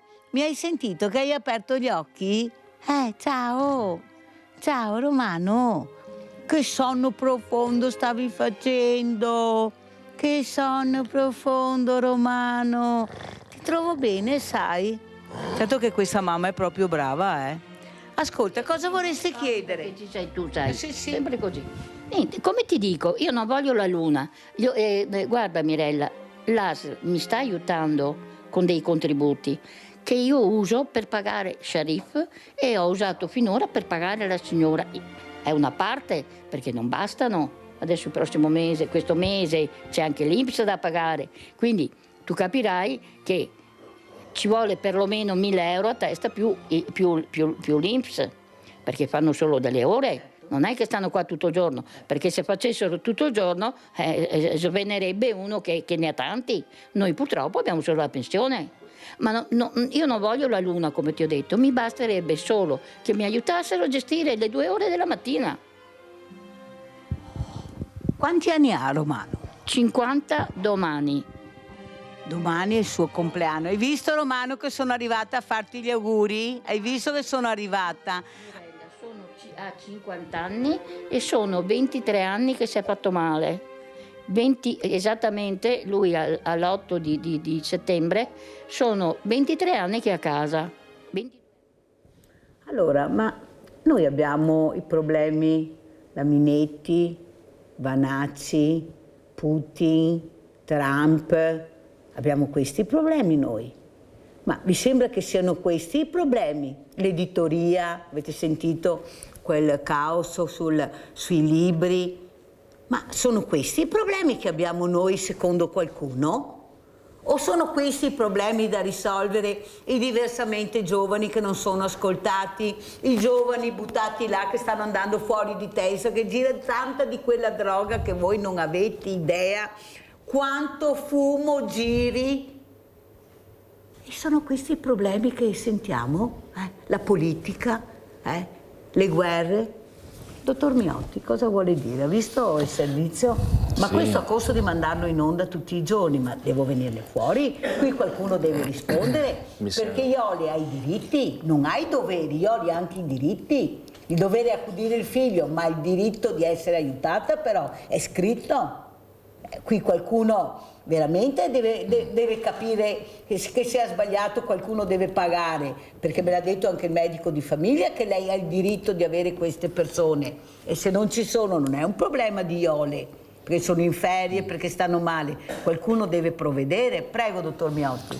Allora, è una richiesta minima questa, credevo che chiedesse molto di più. Allora, il servizio domiciliare, io non so in che contesto è Bouganeo, tristemente famoso per l'inizio del Covid, ma ecco, io sindaco non ci nascondiamo su questa cosa, cioè il servizio domiciliare c'è, o se no ci deve essere un'associazione di comuni che provvede, organizzatevi, associatevi, è inutile pensare al campanile, queste cose dobbiamo farle per legge, ma nel frattempo non si può aspettare un anno, quindi credevo che chiedesse molto di più, chiede qualcuno che vada ad aiutarla la mattina, e questo deve essere fatto ogni giorno, saltiamo la domenica, ma tutti gli altri va fatto, e questo so che nella realtà da cui provenivo io so che vedevo le assistenti domiciliari ogni giorno e tante volte hanno nomi che non sono proprio italiani, no? A proposito di quello che a volte sento della reimmigrazione, ecco, guardiamo i casi. Io sono contento, sai, posso dire una cosa sulla mia campagna elettorale, ma non per farmi vedere. Ho trovato un giorno, una sera, un ragazzino che mi fa "Ciao prof", e lo guardo e mi sembrava di riconoscerlo, era Ayub, e Ayub ho fatto con lui l'educazione all'affettività e alla sessualità 15 anni fa. E poi lui mi ha detto, quando mi ha detto il nome, ha detto cavolo, sì, eri quel rompiballe che ha fatto tre anni in più di medie, che però ce l'ha fatta perché lui lavora in Italia, è sposato con e insieme con un'italiana aspettano un bambino. Allora dico, ma che immigrazione dobbiamo fare? Abbiamo bisogno di queste persone. Livio da Padova, poi devo andare in pubblicità, vai Livio. Mirella, ciao, e saluto i tuoi due ospiti. Ciao. Volevo rivolgere una domanda al dottore, non so come si chiama. Miotti, dottor Miotti. Miotti, ecco. E nel caso del ragazzo che ha ucciso la zia, si tratta di un raptus? E se è un raptus, probabilmente non sarà un atto premeditato. Ecco, volevo sapere qualcosa da lei, grazie. Grazie, allora ti risponderà dopo, perché adesso devo chiudere assolutamente, devo salutare anche Mauro Toffolo, mentre il dottor Miotti rimane con noi perché ci sono tanti temi da parlare. Mauro, come vuoi salutarci? Cosa vuoi dire a Iole? So che anche tu hai bisogno di assistenza. Sì, anch'io ho bisogno di assistenza, e 2 anni fa, nell'ottobre del 24, mi hanno decurtato la pensione di 50 all'INPS, mi ha decurtato la pensione di 50 euro perché mi avevano dati in più. E hanno scelto di togliermi 50 euro al mese, arriverò fino a 80 anni a pagare i 50 euro al mese. Ma non è questo, su quei soldi là io ho pagato anche le tasse perché vengono detratte, e qua il conto non torna? Sì, mi ha mandato 2 lettere raccomandate con citato tutte le circolari, le leggi, il decreto annullato, sostituito, però il conteggio totale non me l'hanno mandato. Come vuoi salutare Iole? Con quale messaggio ci lasci, Mauro? Con Iole posso dire solo coraggio, non posso dire altro. e se ha qualche persona, qualche amicizia, che la sfrutti, perché solo con io ho le amicizie che posso, ho un amico d'infanzia che viene 2 volte alla settimana e mi fa tutto, cioè va in banca, mi serve la vite da sistemare un qualcosa. E invece cosa Iole? Qualche amico del paese, amico tra virgolette, che invece dice che finge di stare in sedia a rotelle e sfrutta questa situazione. Hai capito come funziona? Ecco, io vorrei dire alla signora che la persona che gli ha detto questo si provi a mettere 24 ore in carrozzina e dopo ne parliamo. E con queste parole ringrazio veramente Mauro Toffolo, poeta, scrittore poeta, di essere stato con noi. Leggiamo questo bel libro, Donne, complemento d'amore, dopo l'ultimo femminicidio che c'è stato, appunto, mancava solo questo. E grazie ancora per la poesia dedicata a Mirella Mauro. Grazie, pubblicità. Vabbè, così.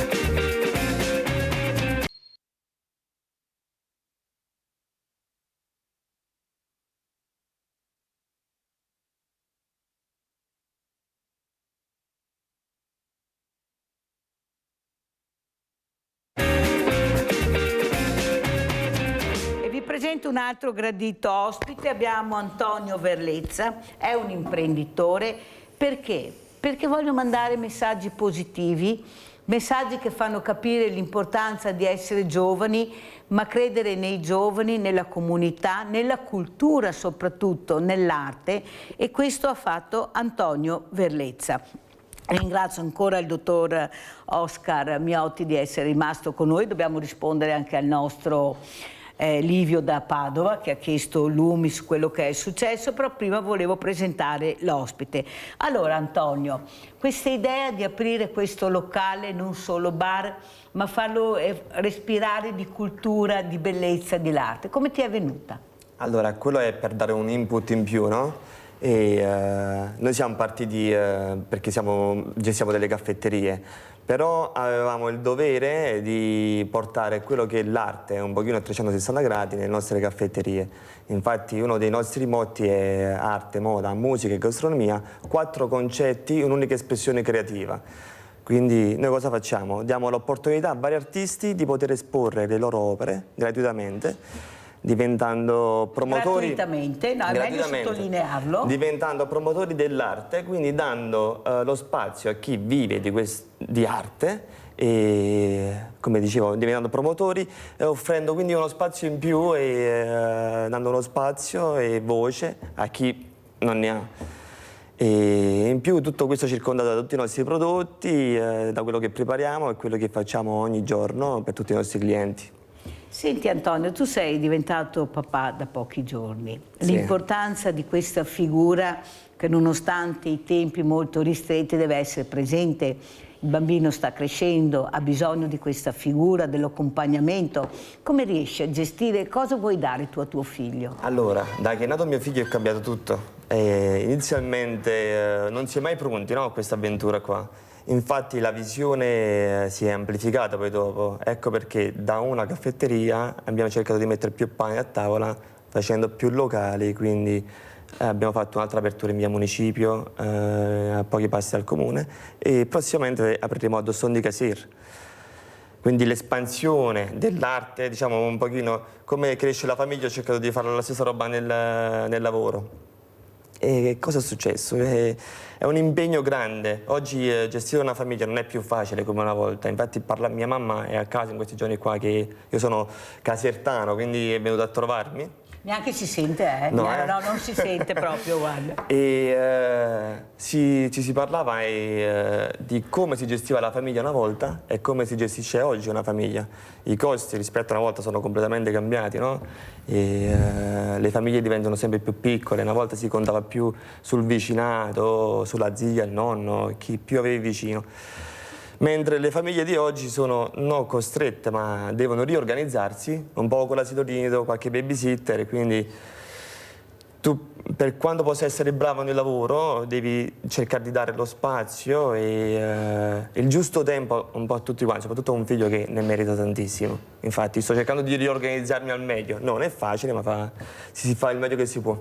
Dottor Miotti, come commentiamo quello che ha detto il nostro Antonio Verlezzo, soprattutto l'importanza di essere padre, di essere genitore? Poi rispondiamo anche a Livio. Prego, dottor Miotti. Beh, il fatto... Noi lasciamo in eredità non tanto le case che abbiamo costruito, sì, anche quelle cose lì, ma soprattutto quanto noi siamo riusciti a voler bene agli altri. No? Lasciamo quel patrimonio di bene, almeno è il nostro prossimo più stretto, che sono i nostri figli. Quindi il fatto di poter essere padre e di avere anche del tempo per stare con i figli. Ecco, io immagino che tu fai l'imprenditore, hai dei locali e dedichi molto tempo. Io mi ricordo che nella mia prima parte della carriera tante sere a fare conferenze e quante cene mancate che non tornano più. Ecco, un po' di tristezza ce l'ho in questo senso, perché queste cose sono mancate, quindi adesso cerco di rimediare. Ieri sera alle 11:30 mia figlia mi dice: ma papà, volevo un gelato. Allora mi sono attivato perché il gelato arrivasse, no? Per accontentarla. Ecco, sì, perché resta questa gentilezza che noi dobbiamo fare verso le persone che amiamo, oltre a tutte le altre, Mirella, no? Perché non dobbiamo dimenticarci anche degli altri. Certo. Quindi è interessante vedere come tu coniughi questa questione del business, anche del lavoro, mille corse, ma poi anche di creare dei contesti che siano umani, che siano... Sì. Di solito nel lavoro non c'è mai una regola, no? Io cerco sempre di curare ogni dettaglio, di stare nei parametri. E mi è capitato a volte in qualche ristorante vedere dei bambini magari che corrono, no? Solo quando sei genitore poi lo capisci. Da qualche compensare può dar fastidio. A chi invece è genitore in quel momento, cioè, è tutto un altro mondo. È tutto, cioè, tu guardi con gli occhi dell'amore, cioè, quindi non dà fastidio più nulla. Quello che era importante una volta diventa meno importante, quindi è tutto diverso. Però bisogna anche capire che devi avere rispetto degli altri. Sì, no, però perché guardate che ho degli amici veramente ristoratori, sono veramente molto preoccupati per come si comportano a tavola, non quanto i bambini, i genitori, cioè ci sono i camerieri che girano, che vanno con questi vassoi, cioè rischiano semplicemente di far cadere tutto, le urla, le grida, cioè il rispetto devi averlo, e capisco l'amore per i figli, però ci sono anche altri, cioè, quando sei a tavola deve essere un rispetto. Perché manca così il rispetto verso il prossimo? Dico io, non è in quanto è che non sei a casa tua, sei in una situazione dove ci sono altri e i figli devono stare a tavola, e se devono giocare li porti fuori a giocare, ma non devono intralciare il lavoro e disturbare, perché diventa un disturbo, poi non è più un gioco che puoi fare con tutti, diventa un disturbo. Prego, dottor Miotti. Ecco, l'educazione anche in questo, ecco, spero che a casa riescano a capire, quelli che non riescono a capire, come dice Antonio, è mio figlio, è piccolo e va bene tutto. Prego, dottor Miotti. Allora, i bambini quando nascono hanno questo bambino libero che si esprime come meglio sente. Noi abbiamo il compito di educare, cioè di tener conto che sono anche con le altre persone, e quindi io mi ricordo da piccole le portavo in chiesa e dicevo, ne avevamo 3, e dicevamo, non è che portavamo tutti i giocattoli e questi cominciavano a sbattere, diceva stai buona, adesso sopporti anche tu. Infatti, stai qui. Ci possono essere dei contesti, bisogna dare delle regole ed è difficile. Noi psicologi abbiamo avuto un demerito, che è quello di promulgare l'idea della spontaneità, deve essere libero, non ci devono essere limitazioni, perché noi venivamo da un contesto anche molto limitante, occhio qua, occhio là, no? E quindi poi abbiamo fatto il contrario, quindi la libera espressione, perché il bambino deve sentirsi libero. Esatto. Dottor E così probabilmente saranno loro, no? Contro le regole Però poi alla fine le persone cioè i bambini rischiano di essere disadattati, perché se non stai alle regole poi qualcuno ti viene addosso, no? Infatti i migliori ristoratori organizzati stanno facendo delle aree bimbi, no? Dove poter poi gestire, perché non è facile. Oggi una famiglia, come dicevo prima, è tutto cambiato. In tanti cercano di non dare dispositivi tecnologici ai propri figli, ma chi non ci riesce per motivi lavorativi, per tutto quello che succede oggi, è costretto e magari si trova in qualcosa che poi dopo non è più gestibile, perché loro vengono programmati per qualcosa che nemmeno noi conosciamo bene e ci troviamo anche noi, no, sulla ruota del criceto a cercare poi di fare il meglio possibile. Quindi la miglior cosa è evitare dispositivi elettronici che hanno una programmazione infernale per un bambino, no? Mi conferma questo? Ma anche un ruolo del titolare del locale, cercare di trovare il giusto equilibrio. È lui che si deve intromettere nel momento che riesce a capire che la situazione non è più gestibile da parte né dei genitori né del cliente che li ha a fianco. È lui che deve capire e intervenire nella maniera giusta per calmare gli animi e mettere tutti a proprio agio. È un ruolo importante, perché è l'accoglienza, questo, l'accoglienza del locale. È sempre rispetto. Ecco. E un'altra cosa, dottor Miotti, appunto rispondendo anche a Livio, se no passa la telefonata che voleva Lumi su quello che è successo a San Stino di Livenza. Cioè lui diceva se era un raptus oppure no. Come dicevamo, non è un raptus, è un atto che si costruisce nel tempo, c'è un contesto. Se tu non nasci col senso che l'altro è sacro e che puoi dirgli ma vai in malora, non sono d'accordo con te, ma se poi tu arrivi a eliminarlo vuol dire che non hai il senso del valore, e questo senso di valore si impara nel tempo. Quindi il raptus è la parte finale, ma è la punta dell'iceberg, ma c'è una bella montagna. Ecco, io non voglio giudicare nessuno, per carità, ma anche Turetta non è stato un raptus, è stato un contesto che l'ha portato lì, un contesto di povertà umana, di fragilità estrema.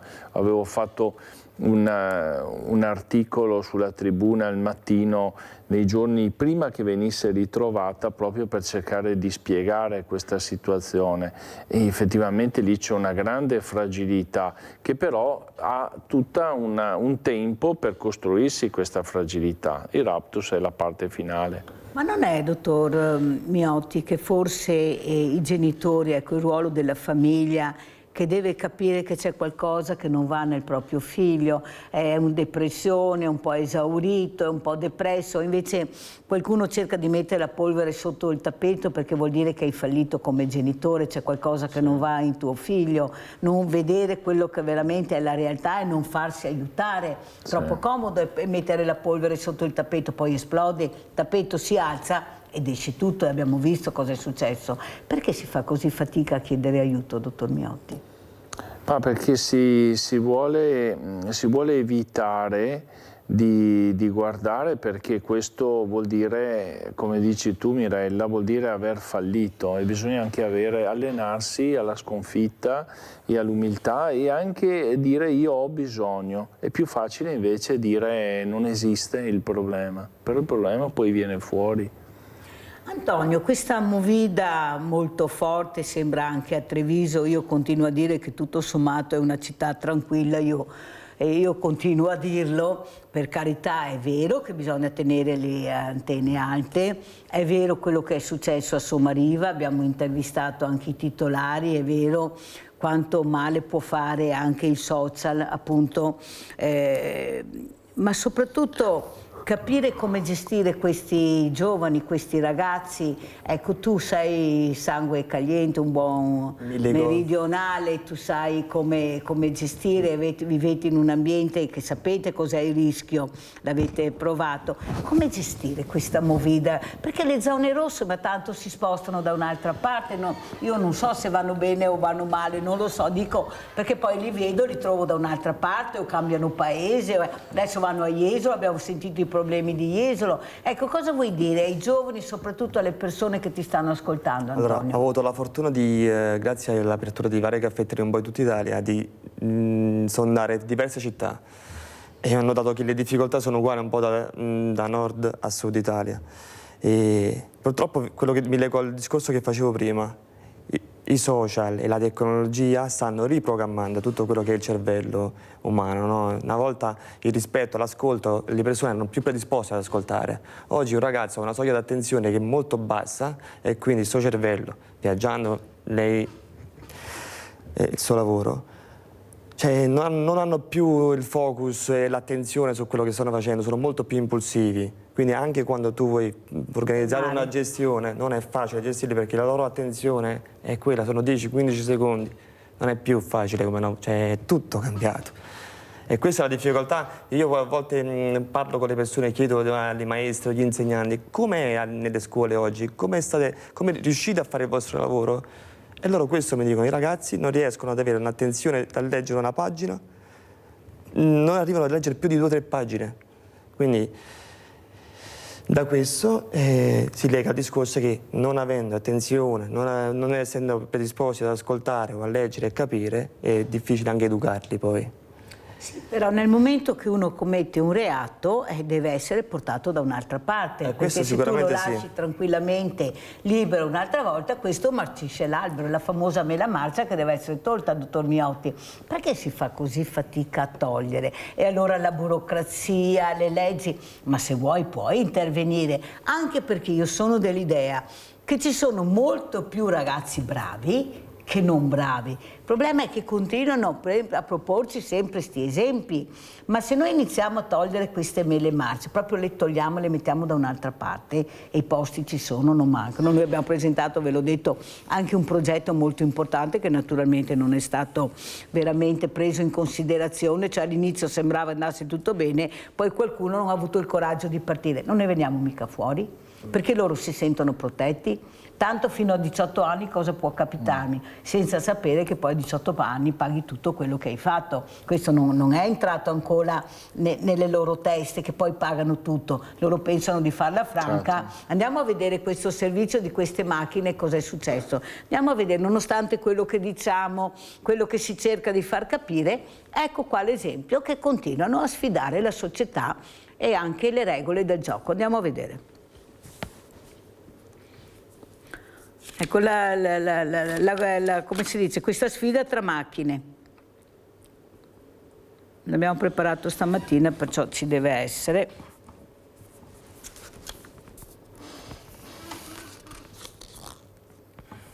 Adesso parte il servizio. Sì. Cosa ne pensa, dottore, di quello che ho detto? Oppure questi si permettono di fare tutto, tanto qual è il problema? Corse clandestine San Liberale, eccolo qua. Guarda che roba.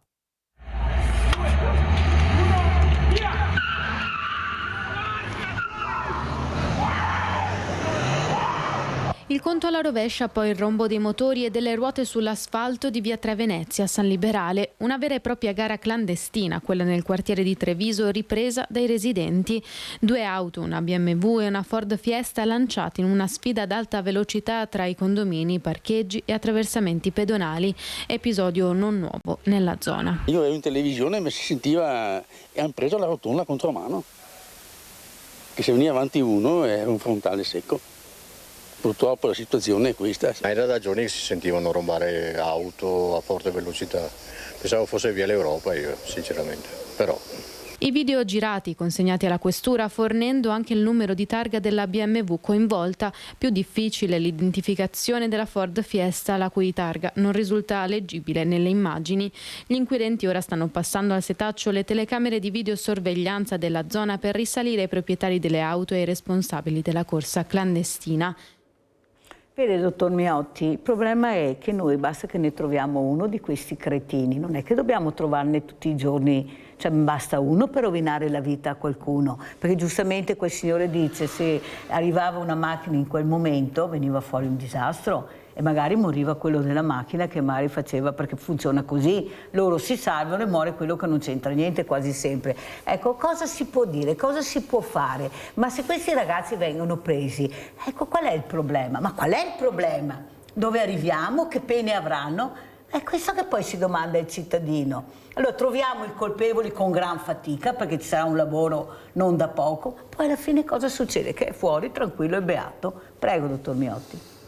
Ma una volta c'erano i riformatori, no? E nei riformatori tu venivi strappato alla famiglia, il contrario di quello che si diceva prima, però ci sono la società deve rieducare. E in questo caso effettivamente, adesso a me piace per esempio nelle scuole, e quando un ragazzo viene invece di essere sospeso va in una comunità, va dove ci sono dei disabili o dei diversamente abili.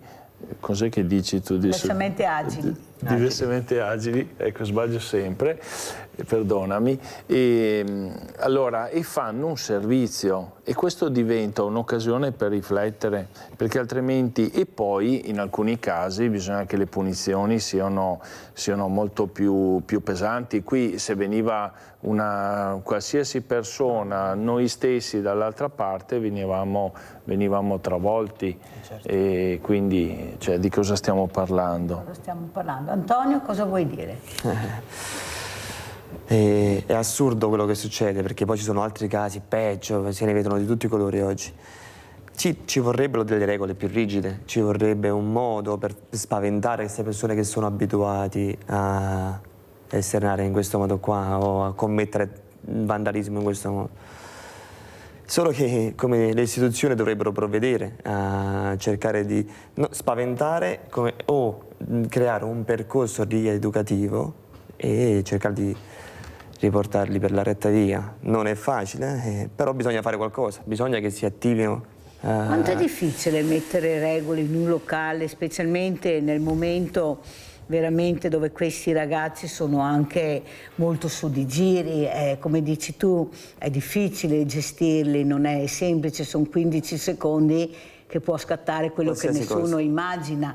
Ecco, come si può fare? Ecco, cosa chiederesti? Qualcosa già è stato fatto gestendo anche gli orari, l'alcol, i parametri sulla patente sono cambiati, perché quando ti fermano, guardano, i parametri sono molto abbassati, anzi aumentati da un certo aspetto, no? Quindi c'è più controllo rispetto a una volta, tant'è vero che si sta abbassando il consumo di alcol serale, magari solo un pochino il sabato e la domenica, ma durante la settimana non c'è più il consumo di una volta. Qui siamo in Veneto, quindi lo spritz è d'obbligo un pochino per tutti i lavoratori. Puoi toccare lo spritz? Mai toccare lo spritz. Però bisogna avere anche senso, ognuno deve avere il proprio senso e sapere quando c'è un limite, no? Cercare di... Perché bere uno spritz è una cosa, bere 5 è diverso. È diverso. Anche... Io lavoro di questo, quindi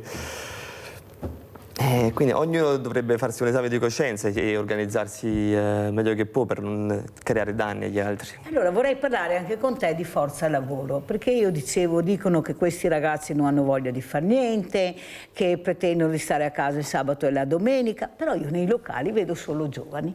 Sì. Vado nei supermercati e vedo solo giovani, educati, che lavorano. Allora com'è la situazione? È proprio vero che si fa fatica oppure bisogna dare il giusto rispetto al lavoro che fanno questi ragazzi, perché non sono più i ragazzi di una volta che abbassano la testa e va tutto bene.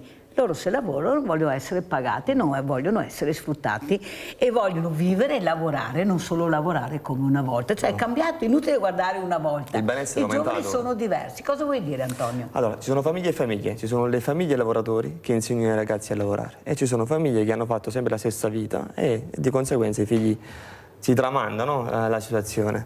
Però io ho notato che comunque ci sono delle migliorie. Ho parlato con dei ragazzini quando vengono in caffetteria, perché io cerco sempre di informarmi, e c'è una parte che è bella, è più intelligente, è molto più veloce rispetto a quello che è la mia generazione, che ha degli strumenti oggi che sono molto più avanzati. Parla un giovane, pensate voi? Ci sono altri invece che questi strumenti invece li prendono all'incontrario, quindi si fanno mangiare di questi strumenti. E lì c'è bisogno sempre che alle spalle ci sia una famiglia che riesca poi dopo a supportare il percorso di ogni figlio. Com'è la forza ci Perché dicono che sono pagati male, che non sono retribuiti. È vero, questo è vero, perché il nostro settore è sempre in declino, ma da anni. Ognuno di noi cerca di aumentare quello che è il benessere del dipendente, no? Io mi metto nei panni del dipendente, dico, perché prima di essere imprenditore sono stato anch'io dall'altra parte e cerco di dare quanti più benefit. ma il benessere, come dicevi, è aumentato. Tutti vogliono fare il lavoro, ma quello che è giusto che sia è godersi una parte della giornata per le cose per hobby o per cose che più piacciono fare. Una volta invece era diverso, uno aveva più il senso del sacrificio, no? Se c'era bisogno di fare quella mezz'ora in più perché magari il datore di lavoro, il collega era in difficoltà, era spontaneo fare quel gesto. Oggi invece l'orologio, se uno la sveglia, via, vanno via. Non c'è più la predisposizione ad aiutare l'altro e questa è una cosa brutta. Io ho parlato, tu lo conosci, con un mio grande amico che è uno dei più importanti e famosi imprenditori nella ristorazione di Treviso, il quale mi ha detto: vedi Mirella, il problema è semplicissimo, per fare formazione bisogna assumere e bisogna pagare. Sei prima. Punto. Cioè non c'è altra storia, tu fai la formazione ma devi assumere e pagare, punto. Se non fai questo è inutile che parliamo. E io condivido, tu sai, l'ho detto anche a Pino, l'ho detto anche in televisione, perché è un caro amico, e raccontavo quando lui aveva questa visione molto alta dell'orario di apertura molto ampio con le grandi mostre, e non volevano sentire, non volevano che partecipi ai tavoli, ecco, importanti. Io mi ricordo che io lo accompagnavo e dicevo: no, tu Pino vieni con me perché hai delle idee veramente valide, e dicevano: no, noi il pizzaiolo non lo vogliamo al tavolo. E invece lui ha fatto capire cosa vuol dire essere imprenditori nella ristorazione, avere questa elasticità. È stato ecco, bravissimo. questa ed è un numero uno, ma perché ha creduto nel suo lavoro e ha capito l'importanza. Ecco, bisogna capire anche l'importanza del lavoro che offri, a chi lo offri, chi sono. Cosa dice, dottor Miotti? Forse non riusciamo ancora a capire che questi ragazzi devono essere anche capiti se sono adatti a fare quel lavoro, che loro ce la mettono tutta, ma se uno non riesce, non riesce. Prego. Sì, quell'alternanza scuola-lavoro che andrebbe fatta, però seriamente, cioè devi lavorare davvero, perché se lavori davvero poi impari, fai la formazione. Se fai finta di lavorare non serve, no? No. Quindi ci va quella fase intermedia dove uno effettivamente impara. La predisposizione. Esatto, io da giovane ho avuto la fortuna di andare in cantiere e facevo il garzone, cioè la gavetta. Mettevo giù piastrelle, ma prima di mettere giù piastrelle scopavo, portavo le piastrelle a chi le sapeva posare e poi magari sono riuscito anche... Nessuno lascia imparato, vero, dottor Miotti? Però ci va anche quella fase di umiltà, però bisogna che ti prendano sul serio. Io mi ricordo, ho avuto la fortuna che negli anni 90 prendevo 100.000 lire al giorno, vuol dire che mi pagavano, sono 50 euro oggi, sono ancora tanti soldi, e quindi sì, però mi facevo 12 ore. Non una. Avete quello capito che dicevo come prima, funziona? cioè, Prego Antonio. È tutto cambiato. Una volta la predisposizione del lavoro era preso con altri occhi, mentre oggi no. Oggi viene preso solo come sacrificio, no? Non come un sacrificio positivo perché tu impari, cresci, solo come un sacrificio fisico o mentale, no? Le persone in gran parte vanno così, mentre chi ci crede, perché quello che dico io, è inutile convincere qualcuno che non vuole essere convinto, però chi ci crede può fare bene. Allora andiamo a vedere questo servizio, andiamo proprio a Padova, entra in un bar armato, andiamo a sentire.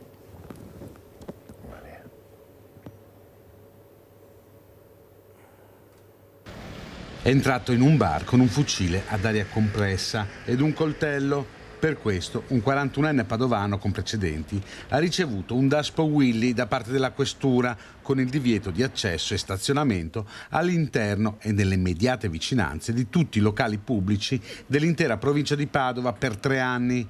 L'episodio risale a fine maggio e l'uomo è stato denunciato per porto d'armi e oggetti atti ad offendere. Già lo scorso ottobre era stato arrestato per resistenza, minaccia e oltraggio a pubblico ufficiale per aver aggredito per futili motivi il titolare di un esercizio commerciale, scagliandosi anche contro i militari intervenuti sul posto. Sempre nell'ultima settimana una 21enne residente nel Trevigiano è stata destinataria dello stesso provvedimento per la durata di 3 anni e di un foglio di via obbligatorio per 4 anni per rapina aggravata in concorso ai danni di una persona anziana con gravi difficoltà motorie. Foglio di via obbligatorio della durata di 4 anni dal comune di Rubano e avviso orale anche nei confronti di un 54enne residente nell'Interland cittadino che nella notte dello scorso 6 giugno è stato sorpreso mentre tentava di forzare i distributori automatici di un esercizio commerciale con arnesi da scasso. Salgono così a 318 le misure di prevenzione disposte complessivamente dall'inizio dell'anno dal questore di Padova Marco Dorisio contro i reati di bullismo, movida violenta e riferibili alla criminalità comune in genere, riguardando nello specifico in 26 casi soggetti minorenni. Allora Antonio, come ci saluti? Cosa vuoi dire? Abbiamo visto questo servizio per far capire l'importanza di avere sempre le antenne alte, perché voi vedete quando uno entra, siete come il dottor Miotti, un po' psicologi, ormai capite chi è il cliente, la persona che sta entrando. Ecco, come ci saluti? Qui che stiamo vendendo appunto questi eventi privati, questo catering. Prego Antonio.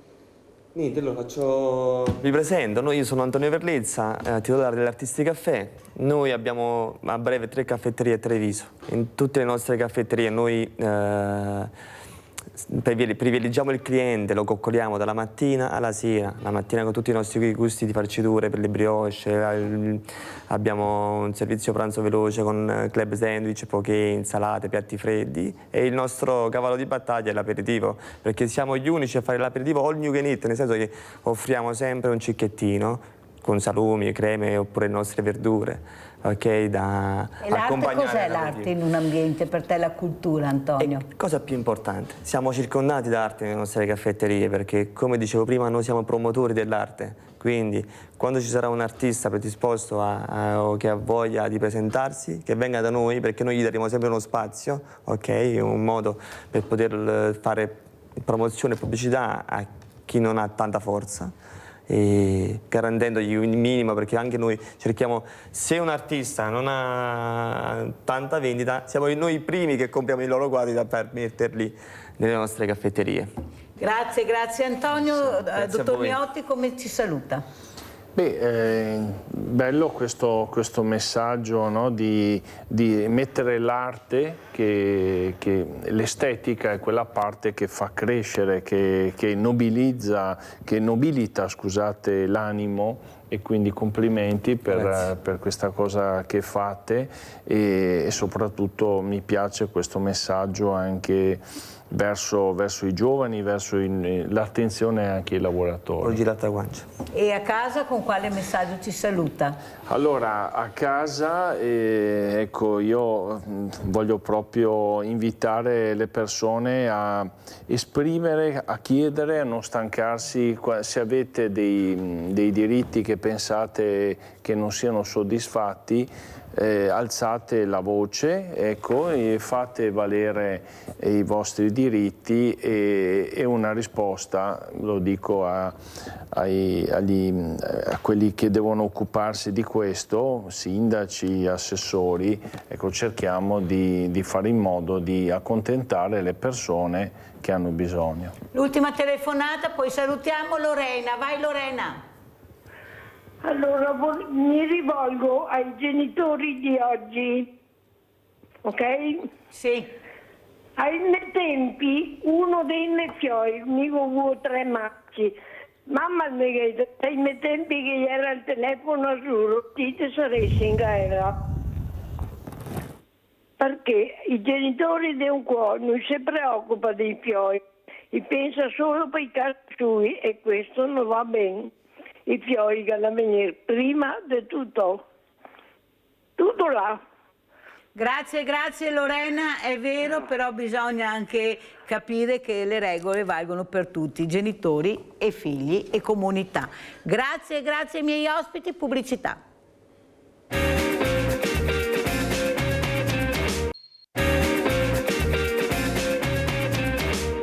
Intanto buongiorno e grazie per l'invito, mi ha fatto molto piacere.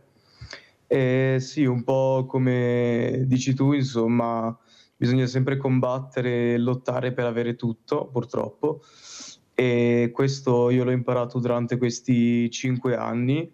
Ho imparato a non mollare mai, nonostante tutte le difficoltà che la vita ti pone davanti. Ho imparato a crederci sempre, a affrontare una difficoltà per volta, scalino per scalino, senza mai, insomma, non dico mai demoralizzarsi, ma sapendosi rialzare durante le brutte cadute, ecco. Io anch'io sono un po' emozionata rivedendo Andrea Giuseppe Falcone, questa meraviglia di ragazzo che non c'è più, che ci ha lasciato. Ma oggi qua la mamma, Grazia Di Bari, che ringrazio, veramente Grazia, perché lei vuole continuare a far vivere il figlio in qualche maniera, ricordare questo ragazzo che cercava di far capire l'importanza della vita, di crederci, di vivere, di essere aiutato, venite a trovarmi, io ci sono per voi. E ringrazio anche Donata Bonifazi, che è un'educatrice, con lei parleremo di queste situazioni allarmanti, questi giovani che bevono tantissimo, purtroppo, nonostante dicono che il consumo dell'alcol sia diminuito, però sentiremo cosa ci dirà. Allora Grazia, intanto ti ringrazio perché non è facile metterci la faccia, non è facile rivedere tuo figlio, sentirlo, però tu stai lottando e stai andando avanti per cercare di portare qualcosa di importante, qualcosa anche di bello, che tieni sempre con te, che è la borsa. Allora, cosa vuoi dire, Grazia Di Bari? Prego. Allora, grazie per questa opportunità.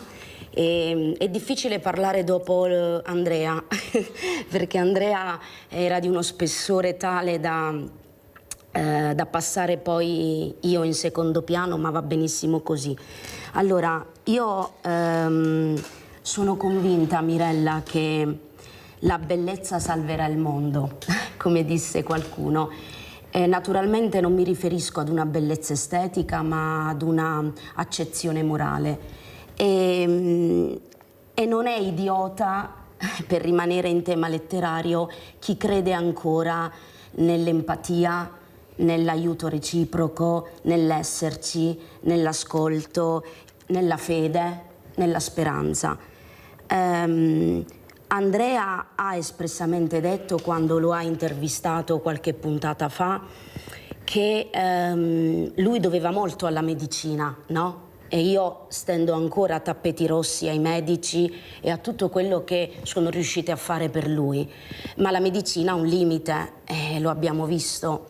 E Andrea diceva: senza la fede non si va da nessuna parte. Io non sarei andato da nessuna parte. E quindi io sono qui, attraverso anche le mie borse, a raccontare che quella che può apparire la storia di un fallimento, che è la malattia, il dolore, la morte, in realtà è la storia di una trasformazione del fallimento in un successo. Perché quando riesci a vivere la vita con tutte le sfide che ti presenta, di fronte alle quali tu non hai potere, apro parentesi, mi dicevano bisogna essere ottimisti, positivi. Personalmente non credo di avere il potere di cambiare determinate cose con la mia mente, chiudo parentesi.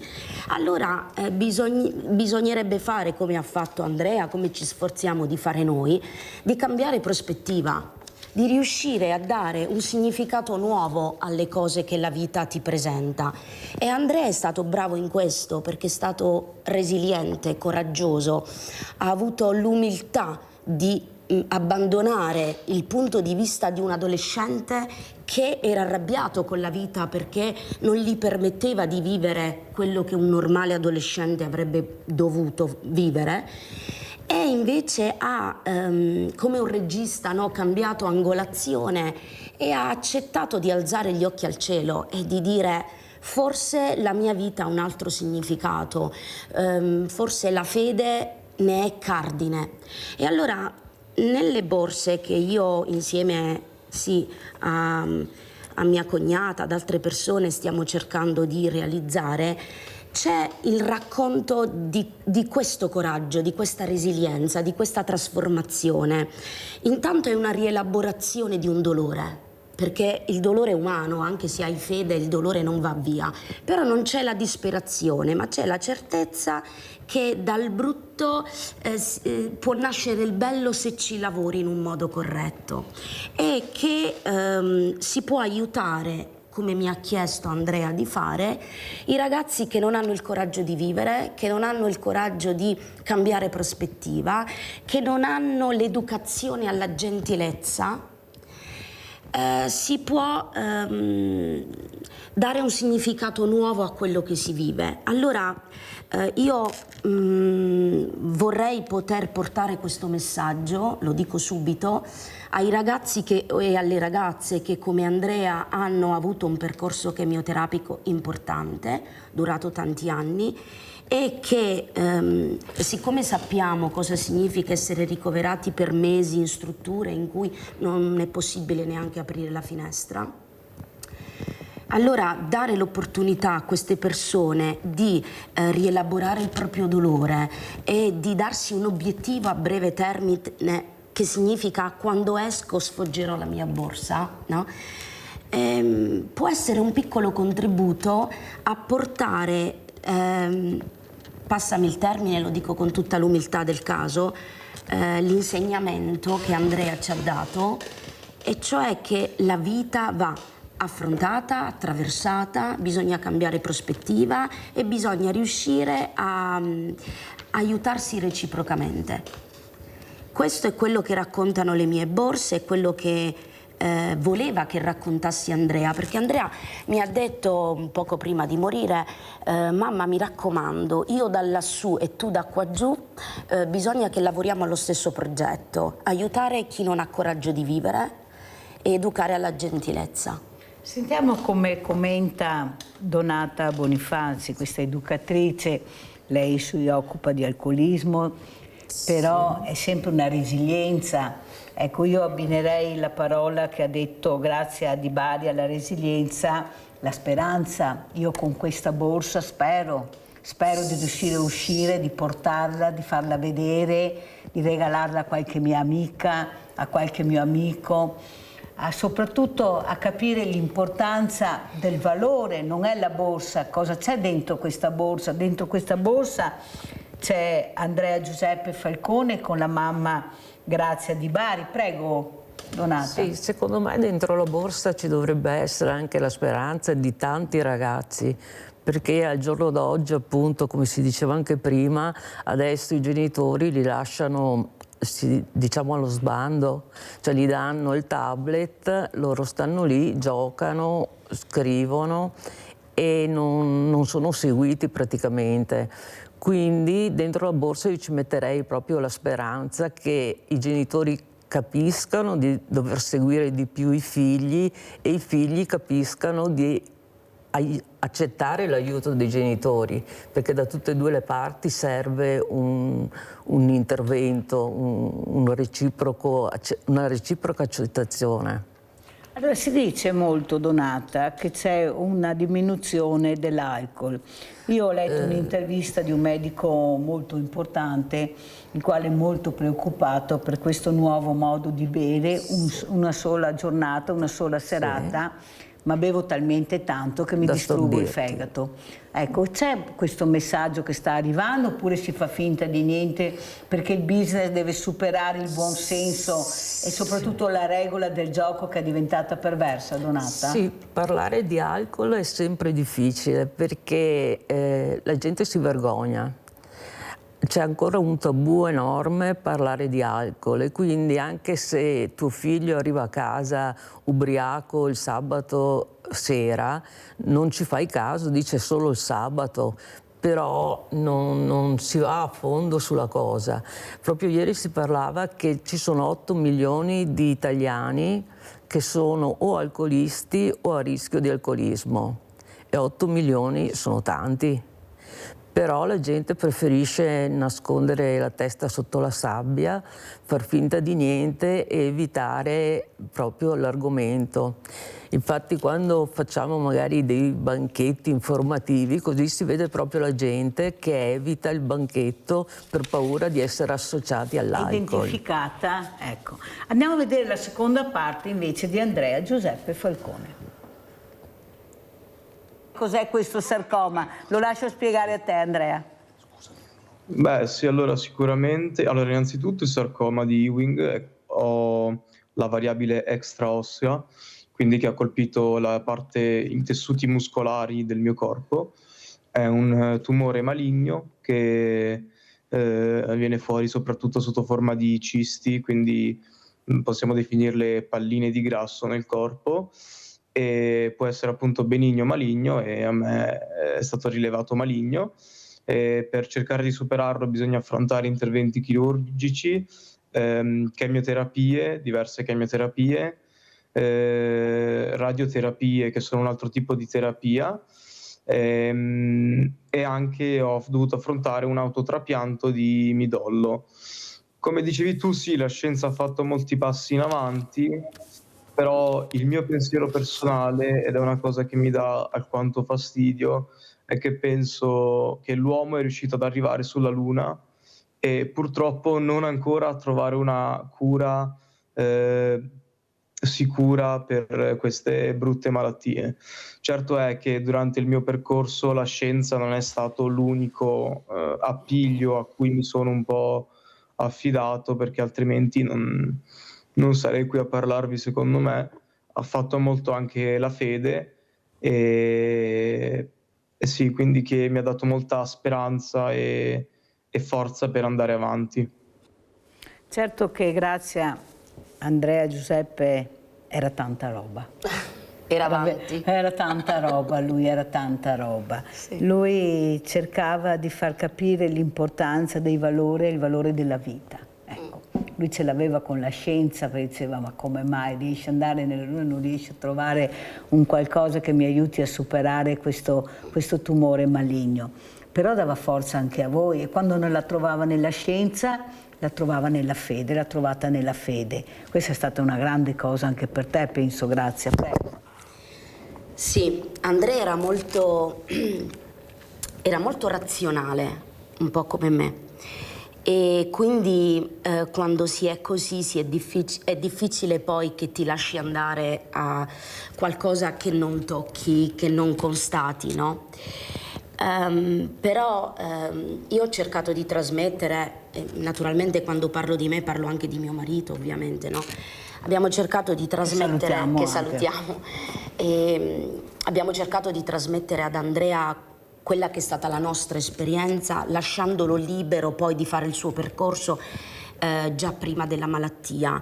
Io sono una docente di religione a Riccati Luzzatti di Treviso, e prima di scegliere di insegnare religione studiavo giurisprudenza e non avevo una fede forte. Poi ho avuto un'esperienza molto forte nella fede che mi ha proprio fatto percepire l'amore di Dio nella mia vita, e questo poi ha condotto tutta la mia vita e l'ha pian piano direzionata verso dove sono oggi. Quando Andrea ha avuto la malattia, io non ho voluto invadere il suo percorso, anche perché io credo che Dio rispetti la nostra intelligenza e i nostri tempi. Pertanto ho lasciato che lui toccasse il fondo e che provasse con le sue forze umane a venirne fuori. Quando Andrea non ce l'ha fatta, come è normale non farcela, no? Allora mi ha detto: mamma, ma come fai ancora a pregare un Dio che ti sta per togliere il tuo unico figlio? E allora io gli ho detto: hai ragione, me lo chiedo anch'io ogni giorno, ma non riesco ad essere arrabbiata con Dio, perché io credo in un Dio che ha dato la vita per mio figlio, e quindi credo che abbia delle ragioni a cui oggi non arrivo, ma che mi saranno date in futuro. E qui arriva la fede, credere in qualcuno che ti ama e che permette tutto quello che Andrea stava vivendo come dolore per un bene più alto. Allora, io non voglio passare per esaltata, perché ho i piedi ben a terra, però quando abbiamo instillato in Andrea questo stimolo riflessivo, lui pian piano ci è venuto dietro e alla fine lui mi ha detto: mamma, non parlarmi più di Dio perché non mi devi convincere. Ho sentito il suo amore proprio come lo hai sentito tu. Facciamo respirare Grazia, che non è facile. Donata, cosa vuoi dire? Ecco, questo amore verso un qualcosa che ti dà la speranza che la vita non finisce, però non devi neanche rovinartela, perché questi ragazzi hanno, specialmente i ragazzi e le ragazze, hanno un nemico dietro l'angolo, che è l'alcol, che è il fumo, la droga. Esatto. La droga gira a nastro, c'è una roba allucinante. Io ho toccato con mano queste realtà, li ho visti e loro sono fragili, non sono in grado di combattere. Ecco l'accompagnamento. Abbiamo visto al Crash Montanà cosa è successo in Svizzera. Non è colpa di ragazzi, là mancava l'adulto che accompagnava questa festa, questi ragazzi che si stavano divertendo. Loro non sono in grado di capire, diceva giustamente Antonio, sono 15 secondi che tu non riesci neanche a capire cosa fai in quei 15 secondi e puoi distruggerti la vita o puoi distruggere la vita.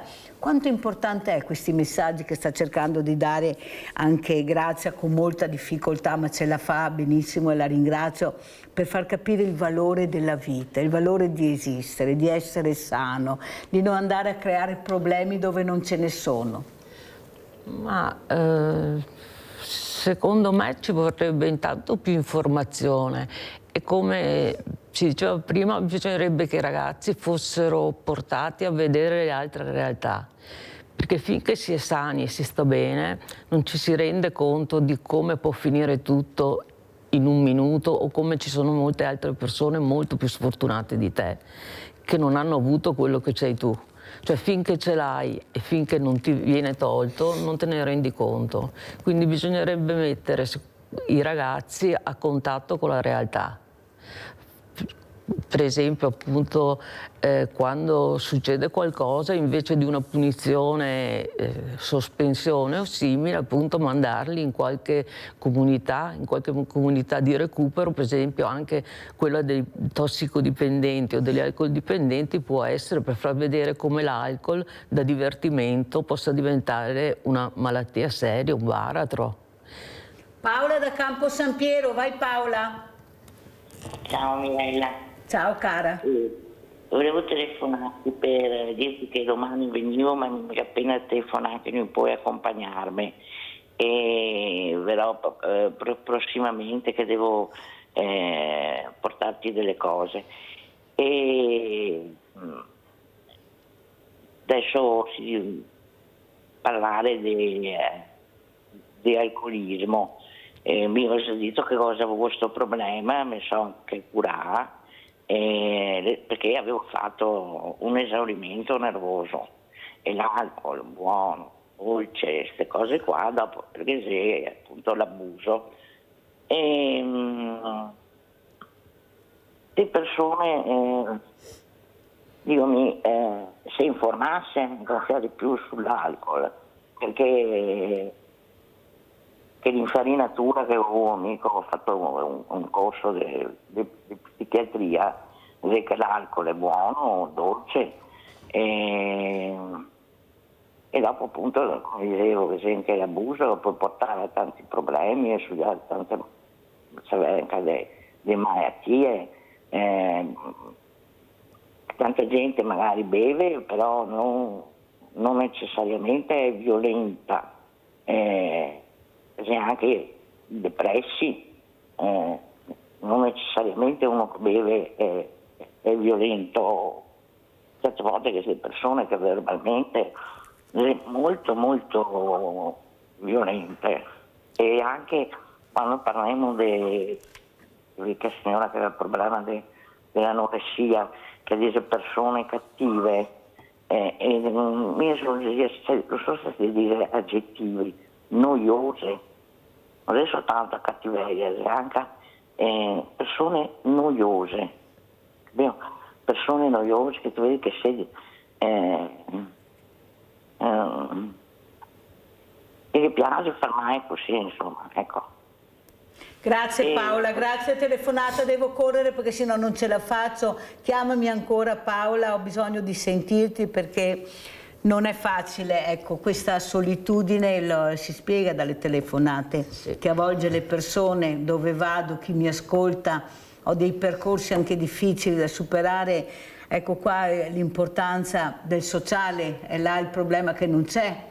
Non c'è, inutile che me la raccontino, non può essere che il servizio sociale chiude le venerdì alle 13 con i problemi che abbiamo, ecco, con queste movide, con questi ragazzi, dovrà essere il sociale che mette nelle strade degli educatori importanti, possono essere gli stessi ragazzi fatti con un percorso, perciò ti ringrazio della telefonata Paola. Andiamo a vedere la terza parte di Andrea Giuseppe Falcone. Comunque la maturità l'ho già svolta, sono uscito col 92 e adesso studio psicologia. Grande! Quindi bravo. Sono molto fiero di questo, ecco. Volevo fare appunto un grazie ai miei docenti perché sono stati tutti quanti molto bravi, hanno capito molto la situazione e soprattutto mi hanno aiutato numerose volte anche quando non erano tenuti a fare ciò che dovevano fare. Quindi sì, diciamo, i docenti e la classe di età un po' superiore alla mia non hanno molte difficoltà a comprendere questa situazione, secondo me. La classe che fa un po' più difficoltà a comprendere la situazione mia e dei ragazzi come me stanno vivendo questi momenti sono appunto gli adolescenti, i nostri coetanei, perché purtroppo molti di loro, anzi fortunatamente molti di loro non hanno vissuto questa situazione, però purtroppo per noi che la stiamo vivendo fanno molta fatica a comprenderla e a cercare dei modi per approcciarci, perché soprattutto per esempio per me anche un come stai o come ti senti a volte per messaggio così molto blando senza poi farsi risentire magari dà più fastidio rispetto che al non farsi sentire proprio, ecco. Devo dire che comunque io sono stato sempre un ragazzo molto socievole che ha cercato la compagnia durante questi 5 anni e che continua a cercarla, perché per me personalmente gli amici, i docenti, i familiari, eccetera, chiunque mi stia attorno, sono la principale motivazione di forza e quindi senza di loro non riuscirei veramente a far niente. Però invece so di molti altri ragazzi che cercano di rintanarsi dentro se stessi senza cercare aiuti negli amici, nei docenti e nelle figure, insomma, anche psicologiche che possono aiutarli. Posso dire con certezza che magari sì, un anno lo reggi così, però dopo un anno non ce la fai più e hai bisogno di aiuti e io invito tutti quelli che sono in ascolto, tutti quelli nella mia situazione comunque a cercare di farsi aiutare, di parlarne il più possibile, perché solamente parlandone con qualcun altro e facendosi aiutare, tra virgolette, si riescono a superare meglio questi momenti difficili. Intanto volevo mandare un abbraccio alla ragazza che aveva chiamato prima. Monica? Sì, e dirle insomma grazie per le sue parole e mandarle anch'io un in bocca al lupo e un abbraccio.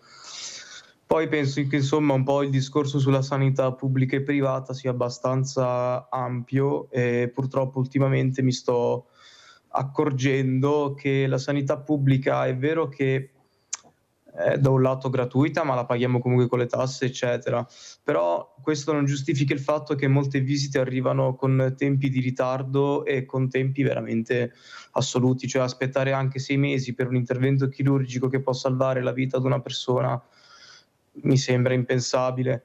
Ecco, io l'ho vissuto un po' in primo piano, un po' anche in secondo piano tramite ecco un mio amico che sta facendo ricorso appunto perché la madre purtroppo ha dovuto affrontare questa brutta malattia e l'ha affrontata in ritardo a causa della sanità pubblica, quindi è un discorso che questo a me non scende proprio giù, ecco, piuttosto magari preferirei pagare la sanità privata ma avere le cure che mi spettano immediatamente.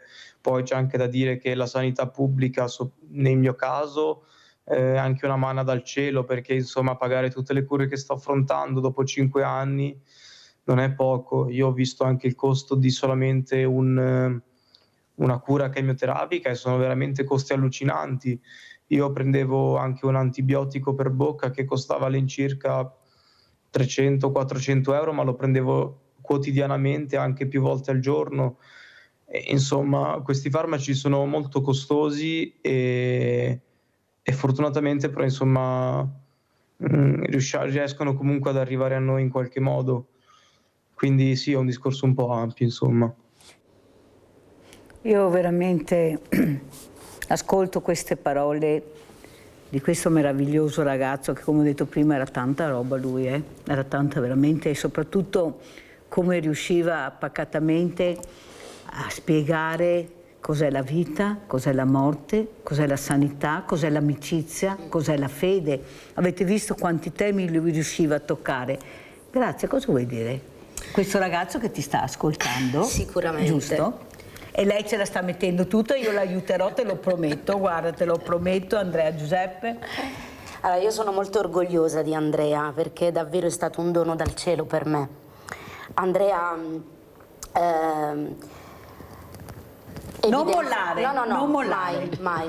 Andrea evidenziava la sacralità della vita. Lui diceva: dalla malattia ho capito che sono sacre le azioni di ogni giorno.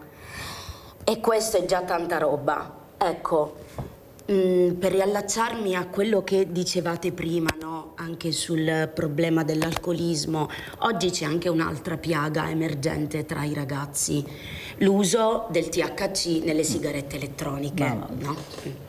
Allora, non si può colpevolizzare solo i ragazzi, bisogna andare a monte e bisogna arrivare ad educare. Spieghiamo cos'è il THC, perché a casa non lo sanno mica. Allora, sai. In realtà viene erroneamente chiamato THC, ma il liquido che viene messo nelle sigarette elettroniche è composto da cannabinoidi sintetici che spesso provengono da vitamina E, benzodiazepine, eccetera, quindi anche dei medicinali.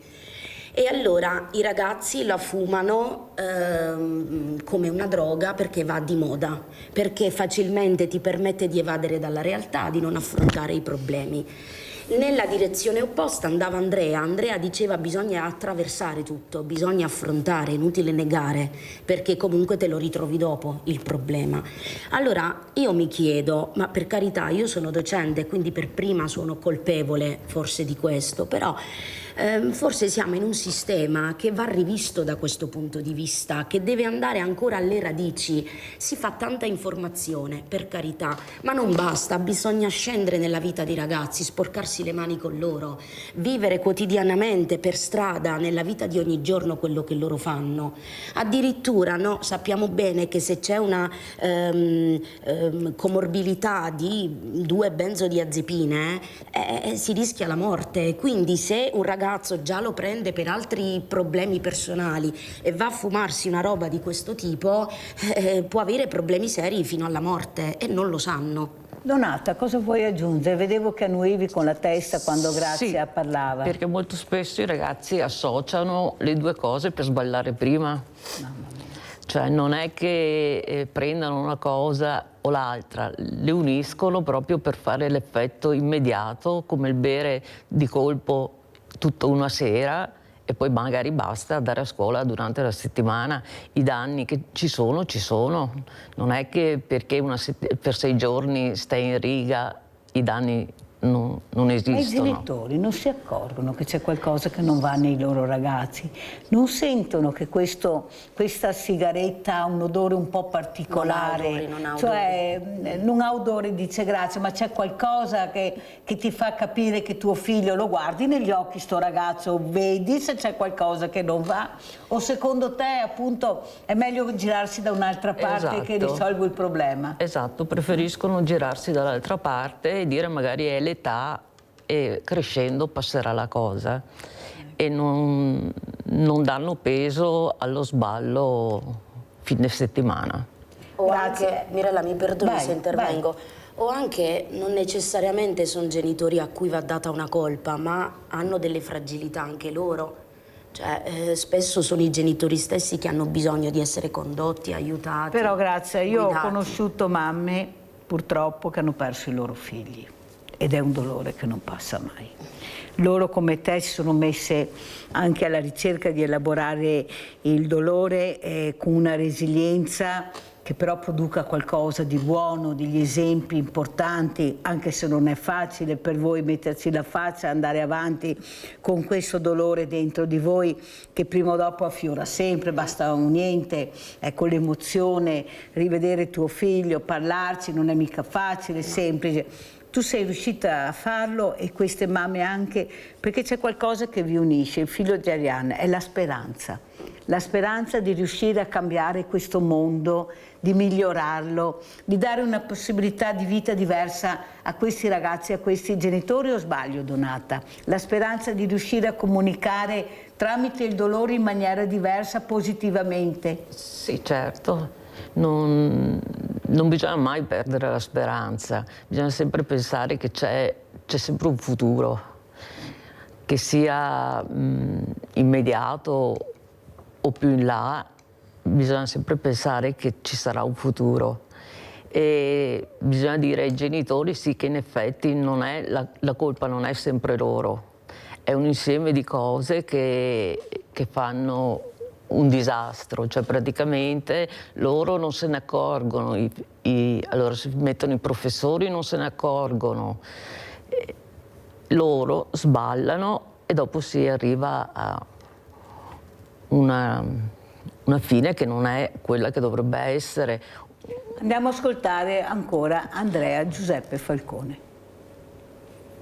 Io da poco avevo cambiato medico di base e sono passato ad Asala Bibi, il medico di base di Dossoni, insomma, e lui è veramente una persona d'oro, perché lui è uno dei pochi medici che per esempio viene a casa e riusciva a visitarmi in questi mesi in cui sono stato fermo a letto, in carrozzina, in cui ho avuto molte difficoltà motorie, ecco. Sicuramente invece il discorso della sanità a casa, ecco, quello è un altro proprio discorso, perché io in 5 anni, solamente ora che sono stato fermo a letto, sono riuscito ad attivare per esempio i prelievi domiciliari, cosa che in 5 anni non ho mai ricevuto, ho avuto molta difficoltà ad attivare. Altre cure che per esempio sono molto importanti a casa, per esempio alcuni ausili medici che io avrei avuto bisogno di avere durante questi mesi di difficoltà motorie, come per esempio una specie di ascensore per salire le scale, ecco. Ci sono tempi di attesa lunghissimi, perché deve venire il medico a visitarti, capire come stai, se veramente ne hai bisogno. Dopodiché bisogna aspettare una cosa come 6 mesi e più per avere questi ausili a casa, che secondo me è una cosa impensabile, perché una persona ne ha bisogno adesso magari e non tra 6 mesi, e questi 6 mesi poi di attesa, anche se poi lo riceve, come li sostituisce? Cioè come le fa le scale se ha bisogno di andare in cucina, di andare in bagno, eccetera. Sì, questa è una grande difficoltà che penso dobbiamo affrontare, a meno che una persona non è benestante e riesce ad affrontare questi problemi da sé, quindi insomma parliamo con la sanità privata, con la sanità pubblica diventa un vero e proprio labirinto in cui perdersi, perché sono problemi che vengono affrontati dopo troppo tempo e vengono presi un po', secondo me, sotto gamba, con la scusa di capire dove investire bene i fondi. Io ringrazio veramente Andrea Giuseppe per queste parole che vanno a mamma Iole, che ci sta ascoltando, che ha questo ragazzo vegetale a letto da 40 anni. Lei ormai sedia a rotelle, non riesce più, la schiena non regge più perché lei se lo accudisce e non è aiutata da nessuno. I presidi che dovrebbe avere non arrivano. Ecco, Andrea ha visto lungo, ha visto chiaro e lo dice, e siamo allo stesso punto. Anche questa mattina ha telefonato, non arriva nessun aiuto nonostante la legge lo preveda. Allora grazie, ormai siamo in chiusura, come vuoi chiudere? So che c'è questo cortometraggio, prego. Allora, Andrea è stato protagonista di un cortometraggio sulla resilienza proprio. Avrebbe dovuto fare il giro di scuole, per sensibilizzare, no, su questa malattia, ma anche per dare coraggio. Poi quando la malattia di Andrea è ritornata con varie recidive, il cortometraggio è stato bloccato. Allora io non so perché, sinceramente mi sono fatta un'idea, ma preferisco non dirla. Ma quello che voglio fare oggi è portarlo nell'istituto dove insegno e portare questa forte testimonianza di Andrea ai miei ragazzi, perché i ragazzi hanno bisogno di vedere cosa c'è oltre quello che le mode ci dicono. Intanto e poi Mirella, insomma, io credo una cosa, e lo dico in chiusura: la differenza la fanno le persone, con la loro etica, la loro morale, con il coraggio di fare delle scelte anche controcorrente. E questa è stata la nostra esperienza nell'ambito dell'ASL, nell'ambito della fondazione che ha seguito Andrea per il fine vita. La differenza la fanno le persone, non le fondazioni o l'ASL. Ma se c'è qualcuno che entra in empatia ed è capace di superare protocolli, di superare tornaconti economici o scalette varie, allora lì davvero c'è la centralità della persona. E io in linea con i miei valori non voglio avercela più con nessuno. Ero arrabbiata con delle persone perché non si dava davvero qualità di vita ad Andrea. Oggi per me non ha senso avercela con nessuno, non solo perché voglio essere coerente con quello di cui parlo, ma anche perché mi rendo conto che si può sbagliare. E quindi però dico che non si ricommettano gli stessi errori, che davvero si metta al centro la persona, con i suoi tempi, con i suoi bisogni, con le sue specificità. Non possiamo parlare solo di protocolli. Il protocollo non è attenzione alla persona, il protocollo è statistica. Quindi se vogliamo amare le persone, bisogna che entriamo nel merito dei bisogni di quella persona. E con queste parole ringraziamo Grazia Di Bari, mamma di Andrea Giuseppe Falcone, docente che è stata con noi. Ringrazio tanto anche Donata Bonifazi, educatrice, che ha fatto capire come i genitori devono aprire gli occhi. Però devo salutare anche Andrea. Ah, sicuramente. Sì, dobbiamo salutare questa tanta roba che ci sta guardando, vero Grazia? Sì. Chissà che voti ci darà, però sappi Andrea che noi ti aiuteremo e aiuteremo la tua mamma per continuare con questa borsa. Mirella l'aiuterà di sicuro. Grazie e andiamo a vedere il vostro assegno a chi è andato. Ciao grande famiglia di Rete Veneta, siamo a Venezia e stiamo per incontrare una giovane donna che si rivolta a noi perché è in grave difficoltà. È una mamma con 2 bambini, un maschietto di 5 anni e una bambina di 5 mesi. Però ha un problema enorme, ha un problema che è da sola. È da sola, il suo compagno si è suicidato pochi giorni fa e lei ha bisogno di aiuto. Indipendentemente dalla sua storia, ci sono 2 bambini. Io ho preso contatto anche con l'assessore Venturini, sta cercando di capire come far per aiutarla. Incontriamola. Io ho spiegato un pochino come sei presa, nel senso che hai bisogno di aiuto. Sì. Hai 2 bambini, sì. 5 anni e 5 mesi. Sì. Il tuo compagno pochi giorni fa si è suicidato. Sì. Tu hai chiesto aiuto. Io ho chiamato l'assessore Venturini, sì, il quale sta cercando di capire come fare per aiutarti, perché indipendentemente dalla tua storia che te la sei scelta, questi 2 bambini non si sono scelti niente. No. Cosa vuoi dire? Cosa è successo nella tua vita, Francesca?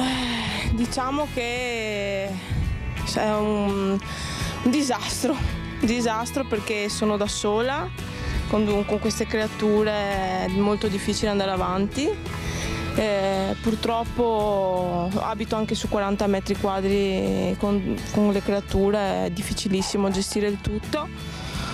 Ho il bambino che ha crisi, mi tocca portarlo da un psicologo e stare insomma dietro a tutto è molto difficile. E appunto vivo nella miseria perché non posso lavorare, non posso andare a lavorare avendo lei. E in più burocraticamente mi sono trovata ad avere tanti problemi, sono stata tanto bloccata, quindi non ho potuto chiedere proprio gli aiuti economici, mi ritrovo proprio in una situazione di disagio, di miseria. Non è che forse su questi bambini gravano i vostri problemi, cioè nel senso che tu hai detto questo piccolino, 5 anni, è già dallo psicologo perché ha veramente problemi. Non è che non è giusto, scusa se te lo dico. No, tranquilla. Però mettere al mondo questi bambini con delle situazioni alle spalle che non sono molto chiare, spiega un pochino. Allora, eravamo tanto innamorati, era 10 anni che eravamo insieme, avevo la mia macchina, avevo il mio affitto, avevo il mio lavoro. È successo che quando sono rimasta incinta lui ha preso brutte strade e io mi sono ritrovata in mezzo anche se non c'entravo niente. E poi tra l'altro lo Stato italiano non mi ha aiutato perché il mio titolare non mi pagava, io avanzo 30.000 euro e devo vedere, ho dovuto mettere in mezzo l'avvocato e tutto quanto, quindi mi sono anche ritrovata in questa situazione. Involontariamente, esatto. Diciamo. Ma è il problema di noi donne, che purtroppo involontariamente però poi casca questa casa in testa e non sai più perché che noi pesci abbiamo più sentiamo più responsabili dei nostri bambini e così è. Noi siamo donne anche molto giovani. Sì. Allora stai piangendo perché guardando questa meravigliosa bambina che hai è una cosa splendida, è di una bellezza unica, 2 occhi azzurri splendidi. Mandata da Dio. Tu hai detto a un certo momento ho pensato anche che potevo abortire, sì. Però non me la sono sentita, cioè sono rimasta incinta e dentro di me sentivo che avrebbe portato tante cose belle e così è stato, siete qua e vi ringrazio tantissimo, forse se non ci fosse stata lei non saremmo qua a parlare, ecco, vi ringrazio. Andiamo. È anche buono.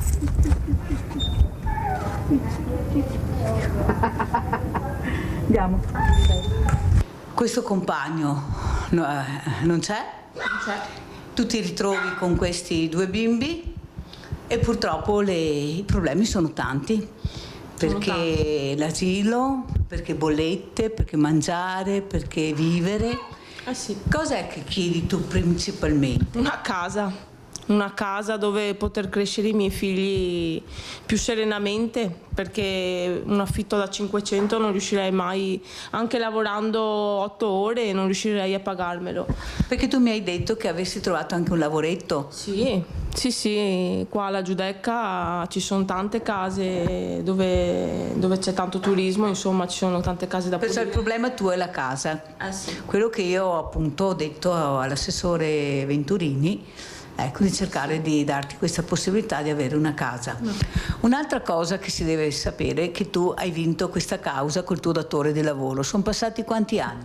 Ero incinta, quindi 4 anni e mezzo, 5. Quasi 5 anni e non hai visto un becco di un centesimo, perché tu hai detto che lui ha intestato tutto altro e lui risulta nullatenente, però tu hai vinto una causa. Ho vinto una causa di una bella somma, anche di 30.000 euro. Pensate. Sì, e io devo vedere ancora un centesimo perché questo ha intestato tutto a terzi, questo ha ancora negozi intestati a terzi e ha dichiarato di non essere nullatenente. Questa è la mia situazione. Perché ti sei rivolta a noi? Perché? Perché, tra virgolette, è l'ultima spiaggia. Mi sono rivolta agli assistenti sociali, alle politiche della residenza, ma le risposte sono sempre quelle. Non ci sono case, non hai l'ISEE, devi fare questo, devi fare quello, e io mi sono sempre ritrovata con dei muri più grandi di me. Ecco. Allora io spero tanto, perché la tua storia te la sei creata, come ho detto prima, ma questi bimbi non se la sono create, vanno assolutamente aiutati. tu devi stare assolutamente con i tuoi bambini, perché io vedo sei anche una buona mamma, una brava mamma. Sì, questa bimba è tranquillissima, ecco, vuol dire che sente, perché i bambini sono delle spugne che assorbono tantissimo, perciò allora, questo è l'assegno della grande famiglia di Rete Veneta. Non piangere, perché è un aiuto che ti diamo volentieri, questo aiuto a te fa molto comodo, molto importante. Non piangere, tesoro. Grazie, ringrazio tutti veramente, ne ho davvero bisogno. Lo so che ne hai tanto bisogno. Per i miei bambini, non per me. Questo assegno sarà monitorato dall'assessore, ecco, in maniera che così sappiamo bene anche di cosa hai bisogno, perché noi ci saremo, perché noi portiamo avanti i percorsi, sono percorsi anche difficili, ma insieme ce la faremo, vedrai, perché questi bambini hanno diritto, ma soprattutto tanto diritto di amore, e l'amore viene anche se c'è serenità. Certo. E devono avere la loro mamma vicina. Stabilità anche, stabilità. Ascolta, ma nella tua vita, adesso se dovessi rifare qualche passo indietro, cos'è che non rifaresti? Rifarei tutto. I miei bambini sono tutto, sono la mia gioia e la mia speranza per un futuro migliore, ecco. Mi hanno migliorato, mi sono migliorata anche grazie. Sei cresciuta? Sono cresciuta tanto, sì. E capisci l'importanza di essere mamma? Sì. Anche perché adesso devi essere mamma e anche papà. Sì. Doppio ruolo importante. Sì, lo so. E il tuo bimbo questo di 5 anni lo sta già capendo. Sì, ecco. Lo so. Perciò io vi dico grazie a voi riusciamo anche questa settimana a aiutare questa mamma, ma soprattutto questi 2 bambini, perché i bambini devono essere aiutati indipendentemente dalle storie dei loro genitori. Sono bambini che non hanno nessuna colpa, sono venuti al mondo e noi ci saremo. Ciao grande famiglia, grazie. Grazie.